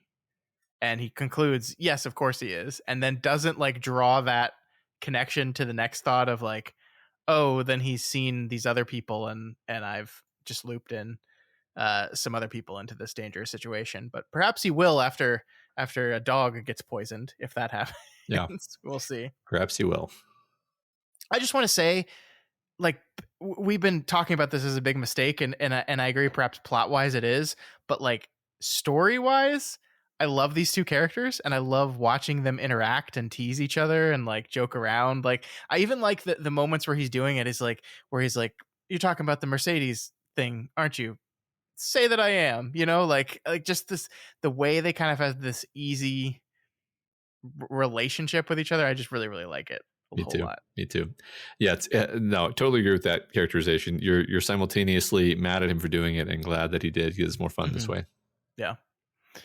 So they start walking back home and have to slow down because Bill is getting tired because he keeps eating ice cream and cookies. And he does decide in this moment that he needs to lose some weight. Of course, everyone always thinks that they need to lose weight after they eat ice cream. So rarely do they do it before, because ice cream is good. Yep. Yeah, we can give him a sliver of credit here for having the thought, because I don't think he had this thought prior to this point. But we've seen no real evidence that he'll act upon it. I think, one thought that crossed my mind at around this point is that it's pretty symbolically interesting that Brady is the ice cream man. He's the man serving up the thing that Hodges is addicted to, murder. I mean, ice cream. That's perfect.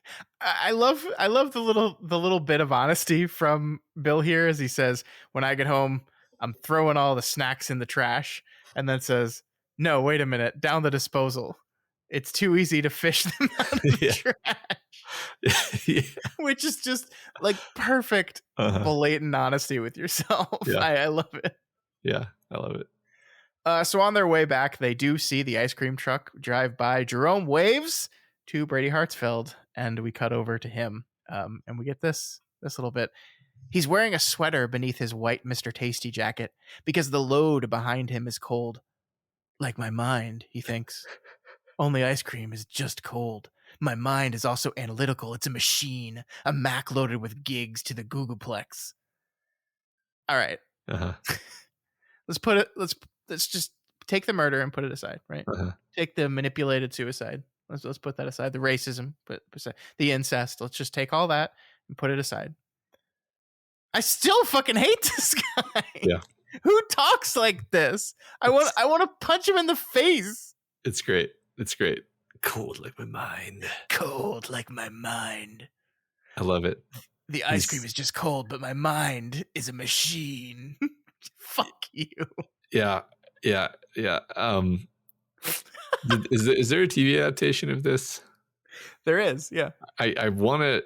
We've got to watch it and talk about it, because check the schedule. You should know the schedule for your own show. I can't. It's just that's spoilers, Scott. I can't look at that. No. So you're distracting from the point. The point is, I want to know who plays this guy, because it's like you could make all kinds of decisions with like how you're going to do Brady Hartsfield in a adaptation. You know what I mean? I don't want to get totally distracted on this. I'm just like this moment. I was like, if you played this a certain way, it would be comedy because he's ridiculous. He's a ridiculous character. Yeah.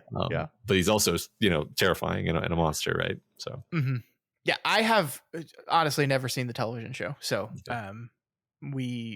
We will be watching the first season because there's 3 seasons of it. The first season is the one that covers this book, so we'll be watching that first season. That's all we're gonna watch. Right. You would know that if you check the spreadsheet. Yeah. That's it. That's it. I've said my piece. All right. So next, Brady is a racist to Jerome again, and then ponders what it would be like to kill the president and Brad Pitt also. Sure. It sounds absurd, but like, man, the idea of trying to kill public figures for a little bit of cred is something that we've been talking about a lot recently, both on this podcast and in real life. Yeah, right. So I guess it seems to be a common psychological phenomenon, actually.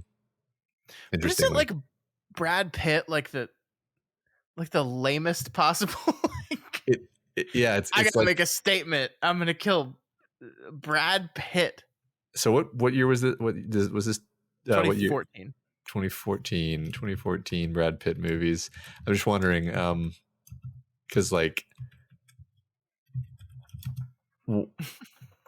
do some real live Googling right now. Yeah. I don't think I'm gonna succeed at this. I'm just like you're right. It is a very lame sort of thing to pick because it's like, oh, that's just like the most obvious. Like, well, yeah, of course, Brad Pitt. He's obvious and boring. Yeah, he's the hot hunk man actor who you're jealous of because you're full of sexual jealousy because you feel not necessarily because you want to have sex with women, but because you're jealous of like men who seem to be normal and healthy and happy. And just for everyone's knowledge, the movie that came out probably the year that King was writing this book was World War Z. So that famously excellent Brad Pitt performance. Right. Really one of his best. It's not like it was like Troy. Right. Not like, yeah. I mean, that's I think that was part of my impetus for asking was like, what stage of Brad Pitt are we talking about? Because we're 10 years past ultra hot Troy Brad Pitt. Well, yeah, it's like this. We're in this.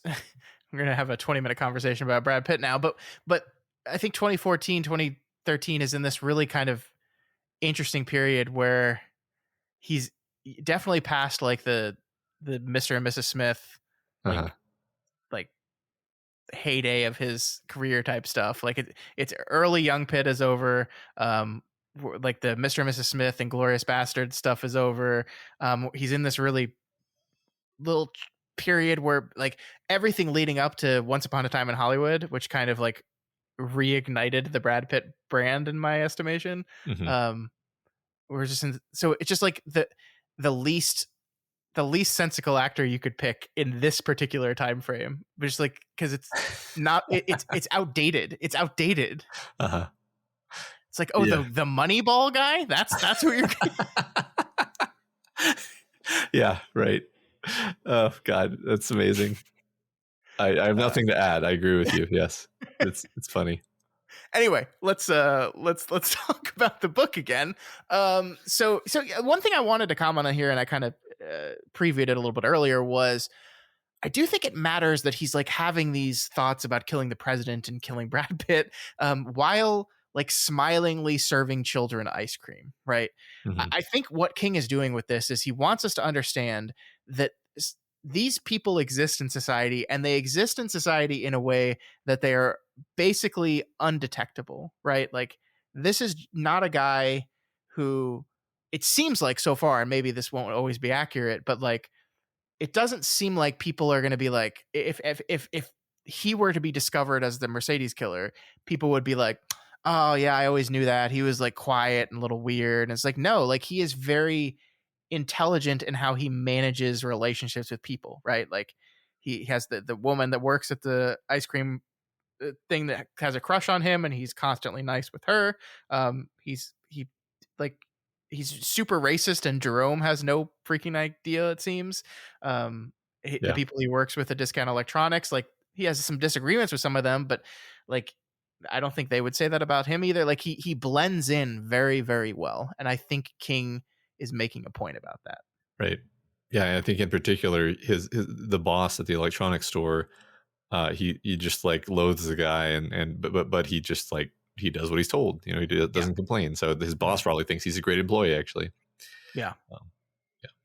So back with Bill and Matt, we finally get him to break down the letter, and we get to see a lot of the details. I think this is it really kind of fun structure here, where in the first letter we read it and then immediately watched Bill break it down, and then in the second one we read it and then it's not for a few pages, I think like 10 or 20 pages before we get to see Bill break it down, and it's almost as if the book is saying, I'm going to give you some time, reader, to see if you can do it on your own before Bill does it, which I think is really fun. Absolutely. Yep. That's the fun part. And I think the thing that happens here is, once you have two examples of something, then you can start to compare and contrast them, right? And I think one thing you could probably safely say is that when Brady was weighing the risks of reaching out to Bill with this letter, the one thing he probably did not expect to happen was that he would get his hands on Olivia's letter as well. Since that suddenly allows us to see things that were definitely red herrings and the definite Bradyisms. Hodges is now, after looking at these two letters, so confident that he thinks that if he ever has a suspect and gets him to write some stuff, he would be able to detect him just from his writing. The question is now, okay, cool. Will he get a chance to do that? Right. Yeah. Well, let's hope so. Would be fun, right? Yeah. One other thing he writes in big letters on his notebook is, has Mr. Mercedes been watching? And that's, he said the title. He said the title. He said the thing. We'll do the title sequence now. Yeah. The conclusion that he comes to is, of course he has. Of course he's been watching. He's been probably watched Olivia, probably watched me. And I love when the text says, like, that doesn't worry him. In fact, it excites him because it means that there's a chance that he was watching them both with the same vehicle. And therefore, if he goes to the security guard back at Olivia's and sees if he sees any suspicious cars, he could match the cars. And it's just like, it's fun. It's fun, like just the detective work we're seeing here. Yeah, it is really satisfying watching him put this stuff together. Especially, I think it's one of the reasons why seeing Brady's perspective is good, is because it gives us dramatic irony, and then it makes it more satisfying when he figures this stuff out, because we already know it. We're always a little bit ahead of him, although not necessarily. I mean, we know sort of the final bit of information, which is who the killer is, but the fun part is sort of unraveling the sweater and getting there, and so it is fun to watch him figure this stuff out. One thing we don't necessarily know for sure is if Brady was using the ice cream truck to spy on Olivia too, right? Like it's this interesting. If true, it's this interesting thing where it was kind of a brilliant masterstroke of going incognito, was to just be as the ice cream man, because who's going to suspect the ice cream man?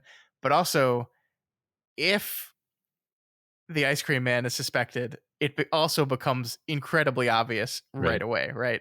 Like if the security guard at the other place says, oh yeah, there was this ice cream truck around a lot, then you're just like immediately like, oh yeah.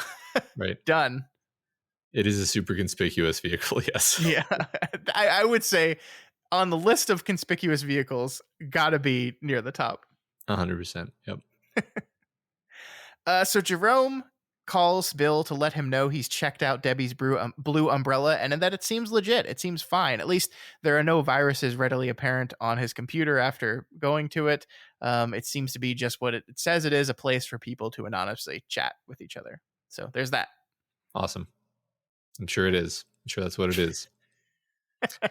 Okay. This is kind of a little rant. Oh, okay. Go. Okay. Like, just because your average millennial / I don't know, what generation is Jerome? Probably millennial, right? Late millennial. It was 2014 and he's 17 years old. So yeah, that's millennial. Late millennial.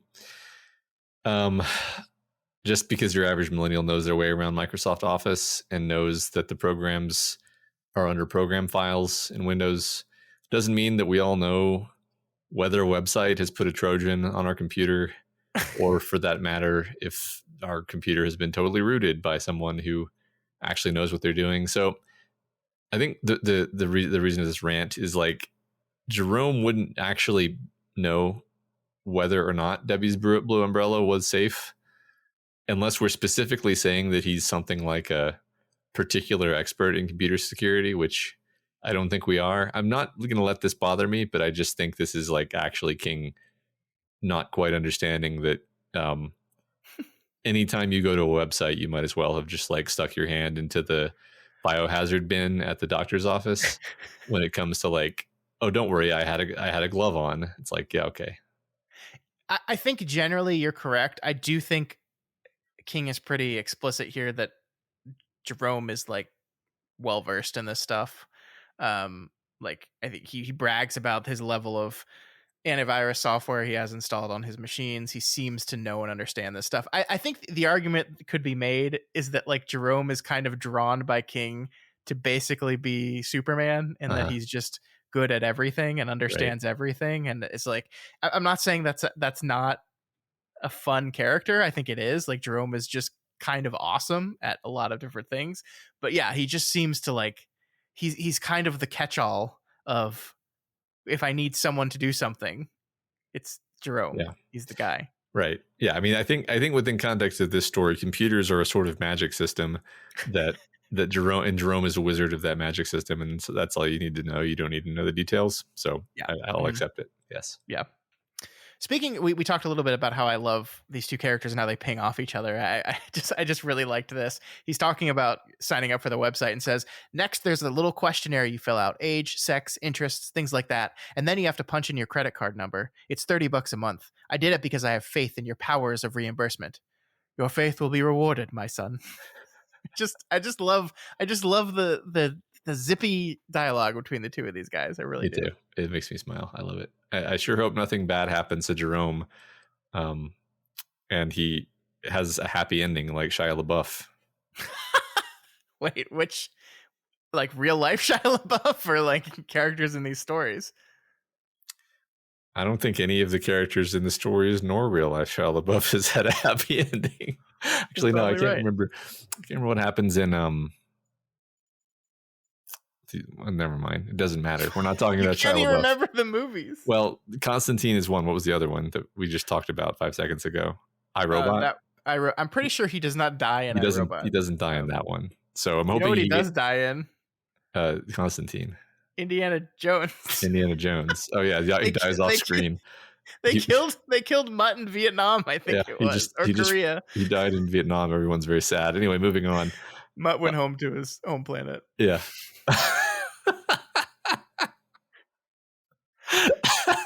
Okay. I'm hoping he specifically gets the Shia LaBeouf ending from iRobot. Okay, there we go. There we go. All right. So Brady, we cut over to Brady now, and he comes home with some sandwiches and finds his mom passed out on the couch with some trashy reality TV playing on her TV screen. I'm pretty sure it's just The Bachelor that's happening here. So, Matt, I wanted to pause and talk about this for a bit, because I do think now we've gotten a couple of comparison points to maybe look at Bill Hodges as we met him at the beginning of the story and Brady's mother. Two people that at the time were wasting their life away sitting in front of the television watching essentially trash television. They were both drinking, although I always see kind of drinking is not necessarily Bill's vice, as we've said already, but they were both kind of just drinking and wasting their lives away in front of the TV watching awful television. So it seems like we're saying something here, Matt. Yeah.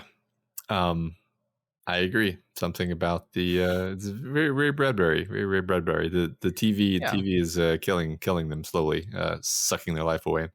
And it's interesting because it's coming from like Stephen King, an avid watcher of television and movies, right? Like this is not a guy who's like, oh, you're wasting your time watching stuff on TV all the time. That's not what he feels. It's just the level of stuff that's being watched on TV he seems to have a problem with here. Yeah. I mean, I've never been a fan of reality TV. I know that some people get a lot of sort of comfort from it. But yeah, I mean, he's definitely going hard into the reality TV here. In this book, you know, like once again, he sort of goes down the list of all the reality TV shows that we all know about, and he's just like, let me remind you how sort of dehumanizing this concept is. Yeah, I mean, one thing that you pointed out here that I hadn't thought of myself is, once again, he doesn't say she was watching The Bachelor, which is something that traditionally King would do, right? Right. This is something that he, like with Jerry Springer at the beginning of the book. Right. He's not doing that, and I think he's not doing it for the same reasons we talked about. He wasn't doing it that part at the beginning of the book. Exactly. He's forcing us to actually consciously look at what The Bachelor is, and it's kind of, yeah, like you said, it's all trash. I say this as somebody who watched a full season of The Bachelor in my youth. Wow, really? Yeah, I watched, I think, the first season. The first season of The Bachelor. I think so. Wow. That's like, a man does things when he's dating a girl, Scott. Okay. I mean, yeah, that's true. That was January. I know exactly who this person was and exactly why you did it. Yeah. You do. So we're good. So Brady checks his computers and is frustrated to learn that Hodges has not taken his bait yet. And then he starts to get a headache. And that's Matt. I think you previewed this a little bit earlier, but we talk about Brady's headache and how he's terrified of doctors. I love this line. What if one of them discovered he was suffering from a brain tumor, a glioblastoma? Is that how you pronounce that? I don't know. Glio. I don't know why I read glioblastoma. Which Wikipedia says is the worst. What if that's why he killed the people at the job fair? I find this fascinating. Not it doesn't seem like, it doesn't seem like he's afraid of the tumor, or that the tumor would offer an explanation for why he is the way he is. I don't know exactly. Like, I think the best I can do with that is like the last line of this bit that you pulled out, where it's like, it's not that he is worried about being abnormal. He's worried about other people knowing that he's abnormal. Is the key here. Where he knows he's broken. Yeah, I don't know. It's interesting because, like, wouldn't you feel on some level like, oh, you know, if you find out it's because of a tumor, then at least you have an explanation. But then it's like, well, no, but then everyone knows, and you can't hide anymore. And I think that's important to him and his personal problem. Yeah, I agree. I do like this bit about how he seems totally aware that he is mentally ill, right? Like he is not ignorant to that fact. Like, normal people don't drive into crowds of people or consider taking out the president of the United States in a suicide attack. Normal people don't kill their little brothers. Normal men don't pause outside their mother's doors wondering if they're naked. And then that last line of abnormal people don't like people to know they're abnormal, and that going to the doctor would certainly reveal that. So, which is interesting because he does seem obsessed with people knowing that he did this, right? Like, on some level, he by reaching out to Bill, he wants Bill to know that he is responsible for this murder and wants credit for it, but doesn't want the abnormal tag that would perhaps come with that. It's interesting. Yeah, that is. I mean, I think there's a lot of contradictions in Brady that even he is not fully aware of, but that doesn't stop him.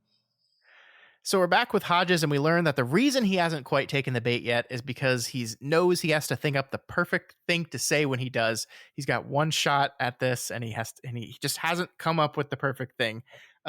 He goes to bed and wakes up at 2:19 in the morning.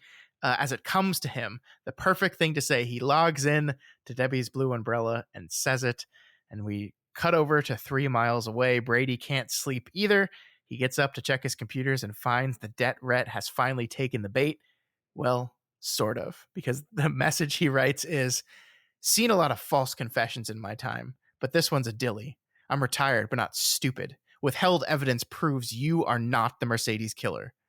Fuck off, asshole. And it's It's perfect. It's perfect, Matt. It's absolutely perfect. And I love it because I feel like if Brady thought about this for more than like 30 seconds or a minute, Uh-huh. he would realize that the cop like getting up in the middle of the night, taking time to walk to the computer and tell the owner of the letter that he thinks is a bogus letter, it's fake letter and a fake murderer, and just telling them off doesn't make a lot of sense. That person would probably just say, "Oh, it's a fake," and just throw it away and move on with their lives.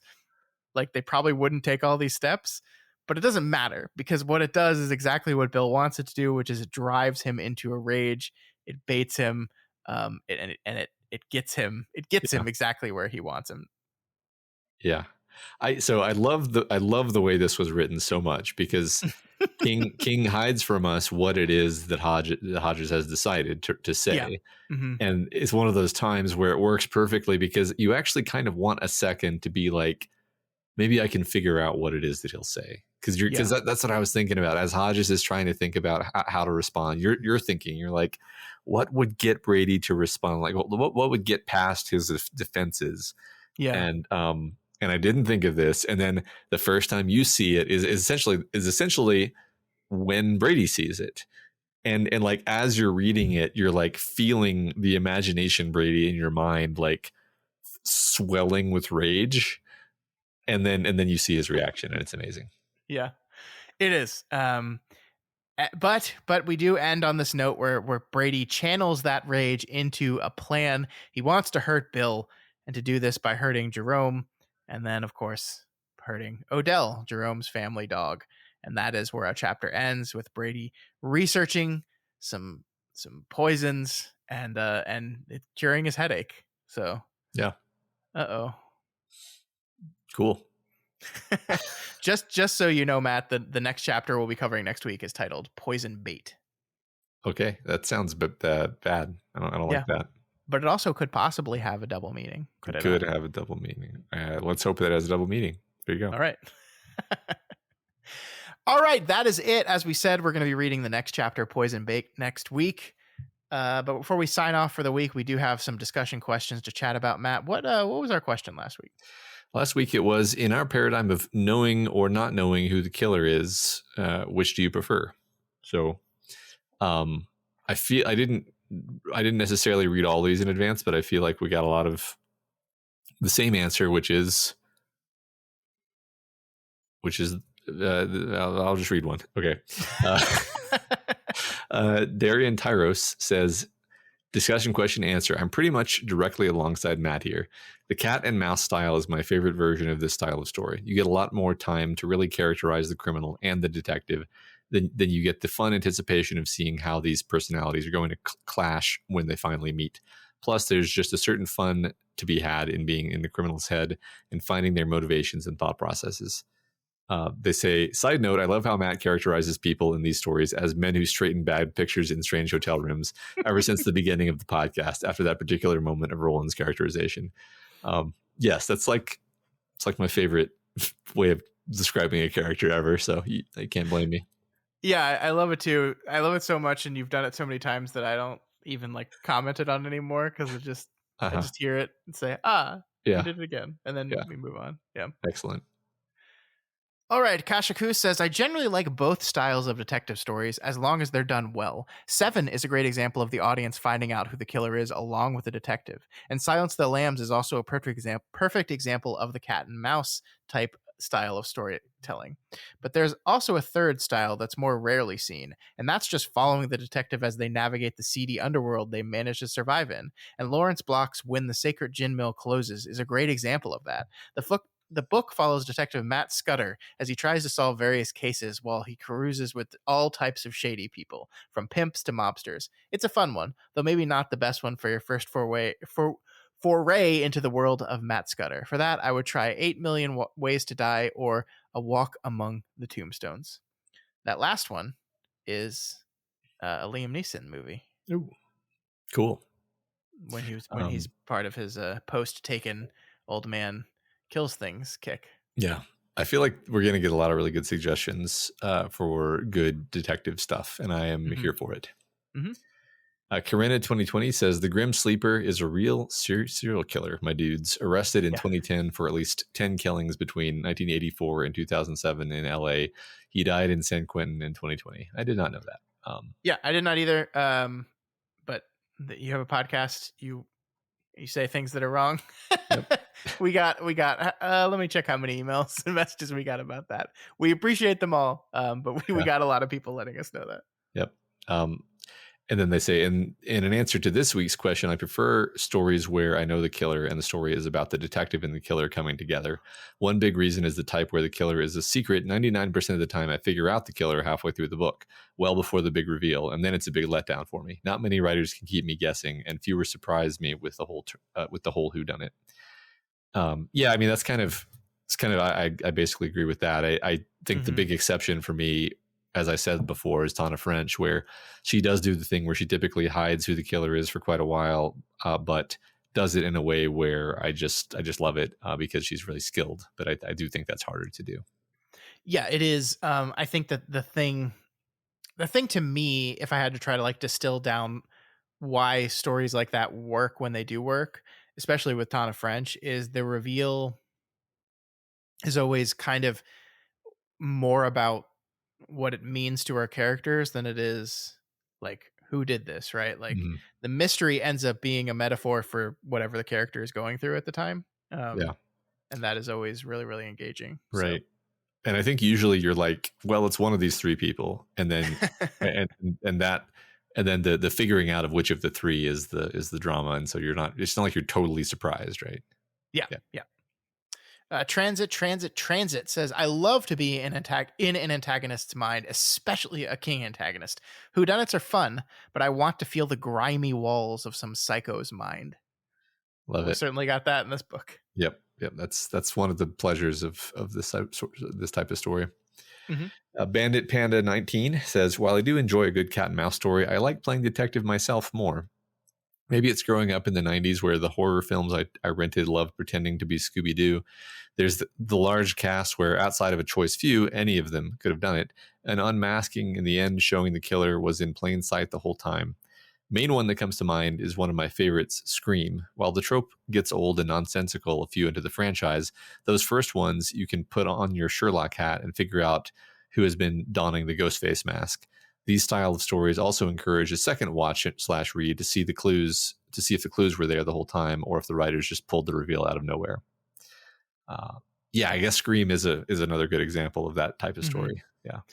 Yeah. I mean, I think the vast majority of these answers got said they liked the cat and mouse, we know who the killer is style more.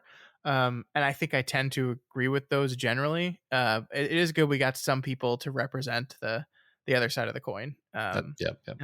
And I do really enjoy those stories as well. Like, as you said, when done correctly. Yeah, I think I'm just honestly reacting to a couple of stories that I read where you're in the killer's head and it's just it's not even the joy of being in the grimy head of a disgusting weirdo. It's just boring, and you're like, yeah, I guess now they're going to kill this guy, and you're just like why am I even reading this? Because there's no real story. Anyway, that's a bad example, and that's not what Sure. people are talking about. Sure. Something Kooky says, I definitely like the cat and mouse style better, as I feel it really adds to the tension when you know what's going on through the mind of your unsub, and being able to see the situation from both sides is so much fun. Red Dragon was such a great example of this method. I just wanted to mention, though, that making your own emojis was absolutely a thing between 2005 and 2013-ish, because the choices on most platforms were pretty slim. I have vivid memories of attempting to combine a laughing emoji with a puking emoji. So they're going to track Brady down by his emoji? I hope so. You probably could. So. Yeah. You probably made it in paint. Are emojis cool anymore? Like, does Gen Z, are they cringe? Gen Z? Are they cringe emojis? I'll have to ask my kids Yeah. what about emojis. Did you know that reaction GIFs are cringe? I did, but that was one of you told me that, and my immediate reaction was to use way more reaction GIFs. Uh-huh. So apparently, only the ones that have the block letter words on them. You're only allowed per Gen Z to use reaction GIFs that have no words on them. Yeah. Okay. Yeah. I'll So take it under advisement. Thanks. also skinny jeans. Good. Done. We're done with those. Oh, Yeah. well, I was kind of getting bored of those anyway, to be honest. And ankle socks. No. Uh-huh. Done. You gotta have Yeah. tube socks again. Tube I, socks are back. I'm glad that I held to tube socks for the last. You bided your time, Matt. Yeah. It's Yeah. now your time again. For 25 years, I wore unfashionable socks, and now the sun shines on me again. All right. Stephen Flag 78 says, Bill never forgot the face of his father for sure. As far as the discussion question, over the years, I've become an avid reader of most genres, and the detective novel is well covered, both styles talked about here. It's honestly too hard to choose one or the other. It really depends on the author and their ability to weave a tale. Authors like Lee Child and Harlan Coben are certainly masters of this and have shown ability to do both. But for me, it's more about the delivery of the story. Sorry to seem undecided, but I guess Scott and Matt probably understand this. They go on to say, just for fun, Google retired detective badge. It does say retired on them. I would attach a few pictures, but I'm dumb. No, you're not dumb. I don't know how to attach pictures to a comment either. No, that's cool. I don't think you can. I don't think it exists. Yeah. Reddit exists in a world without pictures. Yep. Yes, I totally get what you're saying here. Like, these are both perfectly good and fun ways of doing the storytelling. I honestly totally agree. It's just like, what does the storyteller want to do, and what is their level of talent? Yeah. Yeah. I mean, I think it is very easy to like distill this down and be like, which of these two things do you like better? And the honest answer is in almost all cases, well, it depends. Right. It depends on, I guess the best way to approach this would be to take an author and have them write both and then decide. But even that is like, well, that's okay. For this author, I like this one better. But for this, like, I think your Tana French example is great. Yeah.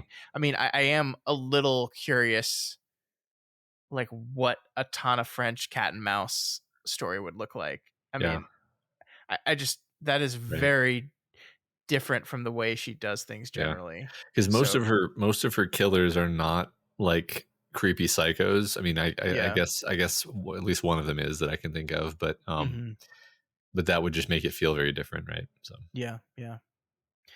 Big Willie XXL says, I like both styles. You almost get more of a sense of anticipation when you know what both sides are doing. However, I love when you get to try to solve alongside the protagonist. You can also throw twists in more easily with this style. It's also fun when you're convinced that you've cracked the case just to discover that you were way off. I think one of the first book series I ever read was Encyclopedia Brown Boy Detective Stories. As a kid with the last name Brown, those books were very enjoyable to read and solve. They were all intended for the reader to be able to solve. Unfortunately, in so many of them, the whodunits, there is something that you as a reader actually don't know that allows the detective to solve the case. I have read many of Christie's Poirot books. There are several that end in this manner. Sometimes it comes off as impressive that Poirot has such a vast wealth of knowledge. Other times it just frustrates you and almost comes across as lazy writing. As much as I say, oh, I prefer to say, I knew it. I know you've mentioned in the past that you haven't read a ton of Poirot. If I had to recommend one, I would be The Murder of Roger Ackroyd. Also, the Clue movie is great. If you've never seen it, I can't recommend it enough. I haven't read a lot of Poirot, but I watched a ton of Poirot stuff. I've neither read nor watched it, so I appreciate the recommendation. And I have seen the Clue movie, so yeah, the great movie. I do think that's an interesting point that I don't know has been discussed. The biggest kind of sub decision, if you decide to do try to solve along the detective thing, is this idea of, am I truly going to give you enough clues to where you could solve it yourself, or am I going to make my detective look better than you by having them piece together knowledge that you didn't even have? It does feel like that way is a cheat sometimes. Like, it feels like if you're going to go this method, you should actually allow an audience all the tools they need to solve the crime. Yeah. I mean, it's funny. This is going to maybe sound silly, but I feel like Encyclopedia Brown is the best at doing this out of all of the detective stuff that I've encountered. And the reason is that they're just very pure, like, puzzles where it's like, it's like, it's just a deductive reasoning puzzle with a very thin veneer of story wrapped around it. Sure. and they're like, 5 pages long or whatever. Mm-hmm. So yeah, I mean, and they're fun. I remember those being a blast when I was a kid, because they're almost like a riddle, but they're yeah. I don't know. I love Encyclopedia Brown. You just reminded me. I need to get those. I need to get Encyclopedia Brown for my kids. I made a horrible error. I forgot about Encyclopedia Brown. I can't believe it. Did you read Boxcar Children? Maybe like one of them. It wasn't. Were What they was? mysteries? I don't know. I read the Hardy Boys, and I read Encyclopedia Brown. That's about it. I definitely read a lot of Boxcar Children, and I seem to remember them being mysteries. I But don't I know. don't even know if that's true, actually. That's great. I mean, kids love mysteries, so Mm-hmm. I don't know. I also read a book. It was like a book called like Ghost Mystery or something. Yes, this is a series I read. Mysteries are great. Love Um, mysteries. All this to be said, I never read Encyclopedia Brown, and instead decided to read inferior stories. Obviously, Yeah, man, I'm gonna buy Encyclopedia Brown like as soon as this call is over, though, because I can't believe I never read those to my kids. But anyway, that's tangent. All right, Okay, you buy Encyclopedia Brown, I buy Animorphs, and then we'll swap. sounds good. Busy Dad 82 says, I'm with you guys. I prefer Cat and Mouse because we get to see both characters' stories and how they engage with each other from a distance, like with the letter to Bill this week, and then we assume online with what we'll eventually read in the next chapters. My issue with the alternative means that this type of storytelling is that I'm so engaged in the story, I'm not looking for clues with the detective or forming my own hypothesis with them. I'd rather enjoy character development than solve a mystery. The only time I like that alternate route is if it is fun. Knives Out, and to some degree, The White Lotus, although, albeit not in the same sense, are good examples of finding out what happens in real time, as everyone else does. I think Knives Out is a fun example in this, Matt, because it kind of does both at the same time. So, brief spoilers for Knives Out if you haven't watched it. Knives Out basically takes the tact at the beginning that we know exactly who killed the guy because we watch it happen. Because our main character, the maid, thinks she gave the character too strong of a dose of medicine and it's going to kill him. And then he has her hide the death and try to get away with it. And so we're watching her as our detective is trying to investigate things. But then there's a twist, Matt, because no, actually there was a killer and she didn't actually mix up the medicine. And it was the killer. Yep. And so it's both at the same time. I It's did a really enjoy fun movie. I love that. it. That was a good twist, because it's a twist even within the parameters of the twist you're expecting, right? Yeah. Apocalypse Win 7 says, I'm with you guys. I like to know the killer up front, partly because I never really like to try to guess at where a story is going, which seems to be part of the fun that a lot of people get from the classic whodunit. If I'm going to solve the puzzle of a book, I prefer to solve the themes and what the author is trying to convey subtextually, rather than trying to spoil the plot for the book myself before the big picture is revealed. Revealing the killer at the beginning of the story also lets the writer stretch their empathetic muscle by showing the internality of a person who you, hopefully, have very little in common with psychologically. One of the best examples is the TV show The Fall with Gillian Anderson. The killer is monstrous, and the show doesn't shy away from how messed up of a person would be to have to plan and execute his murders. But also, he's a really good and helpful therapist for a lot of his patients. The show interrogates this contradiction of how someone who is so good at helping others is also capable of committing the most grotesque hurt against others. And that's something that would be lost if the killer was only identified after he had been caught. They go on, but I think that gets us most of their answer. Cool. I very good Apocalypse Win. I agree with that.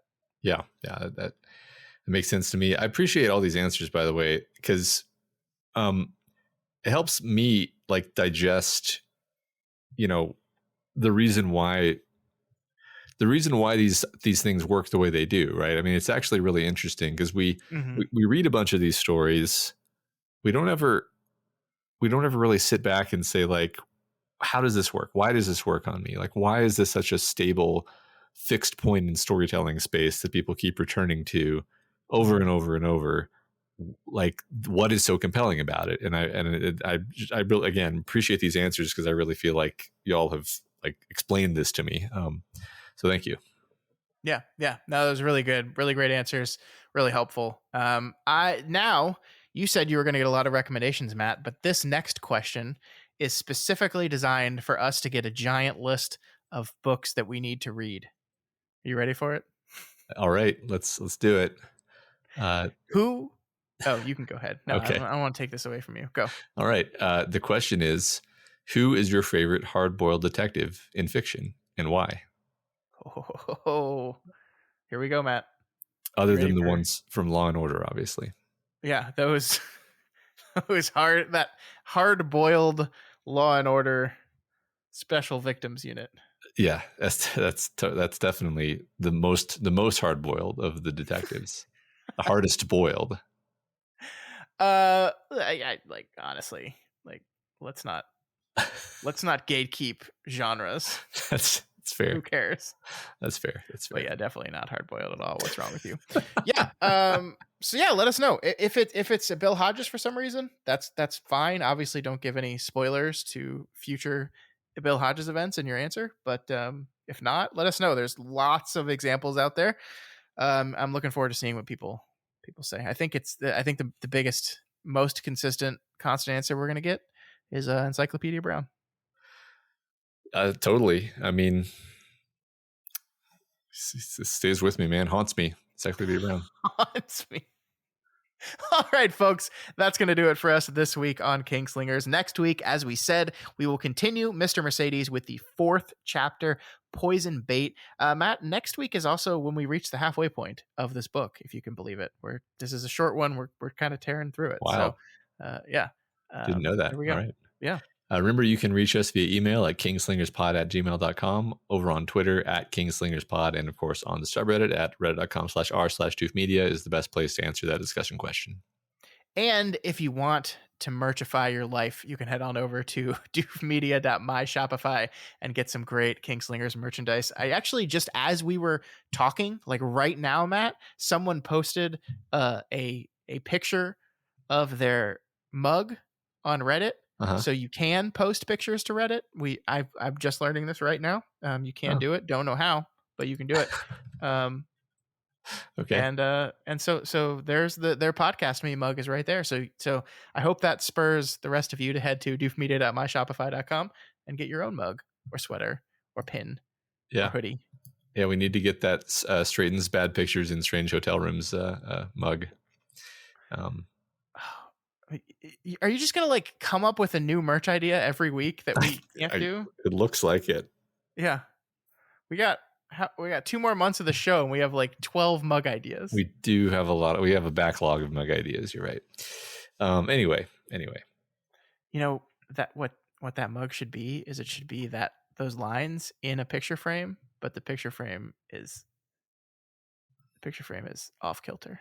That's it. Print it. But then when you drink it, because you tip it, it straightens, right? Uh-huh. This is actually a good idea. We have to take this out of the podcast or someone's going to steal it. I know. We totally. Anyway, forget about all that. If you like Kingslingers and you want to support us, then please consider donating to our Patreon at patreon.com/doofmedia. And if you cannot afford to donate right now, that is absolutely okay. You can help us out by not stealing our idea. Also by supporting this podcast by sharing it with everyone you see in the world. Everyone, just be very outgoing and just talk to people randomly about this great podcast you listen to. Yeah, like Brady Hartsfield. Yeah. I was not expecting that at all. You can also leave us a rating and review. This week's Spotlight review comes from Club Booha, who says, "Delightful. Follow this podcast now. I've just discovered this podcast and am addicted. I decided to reread through the Dark Tower books along with listening to your show. I love the insights and the deep dives as you go chapter by chapter. I'm only at the Wizard and Glass episode and even a few episodes in. I would definitely recommend this podcast to anyone who loves the Gunslinger books. I give you 5 stars all the way." Well, thank you so much. You are 3 years behind us, so your Club Buha, you're probably not going to be hearing this for a very long time, but one day you will, and you will know that we thank you very much for taking the time to do that. We do appreciate it. Thank you. Yes, so much. Thank you. All right, folks, that is going to do it this week. We will be back next week for more Mr. Mercedes, for more merch ideas that we probably won't execute on, but they're going to be good ones. Long days and pleasant nights. And may you have twice the number.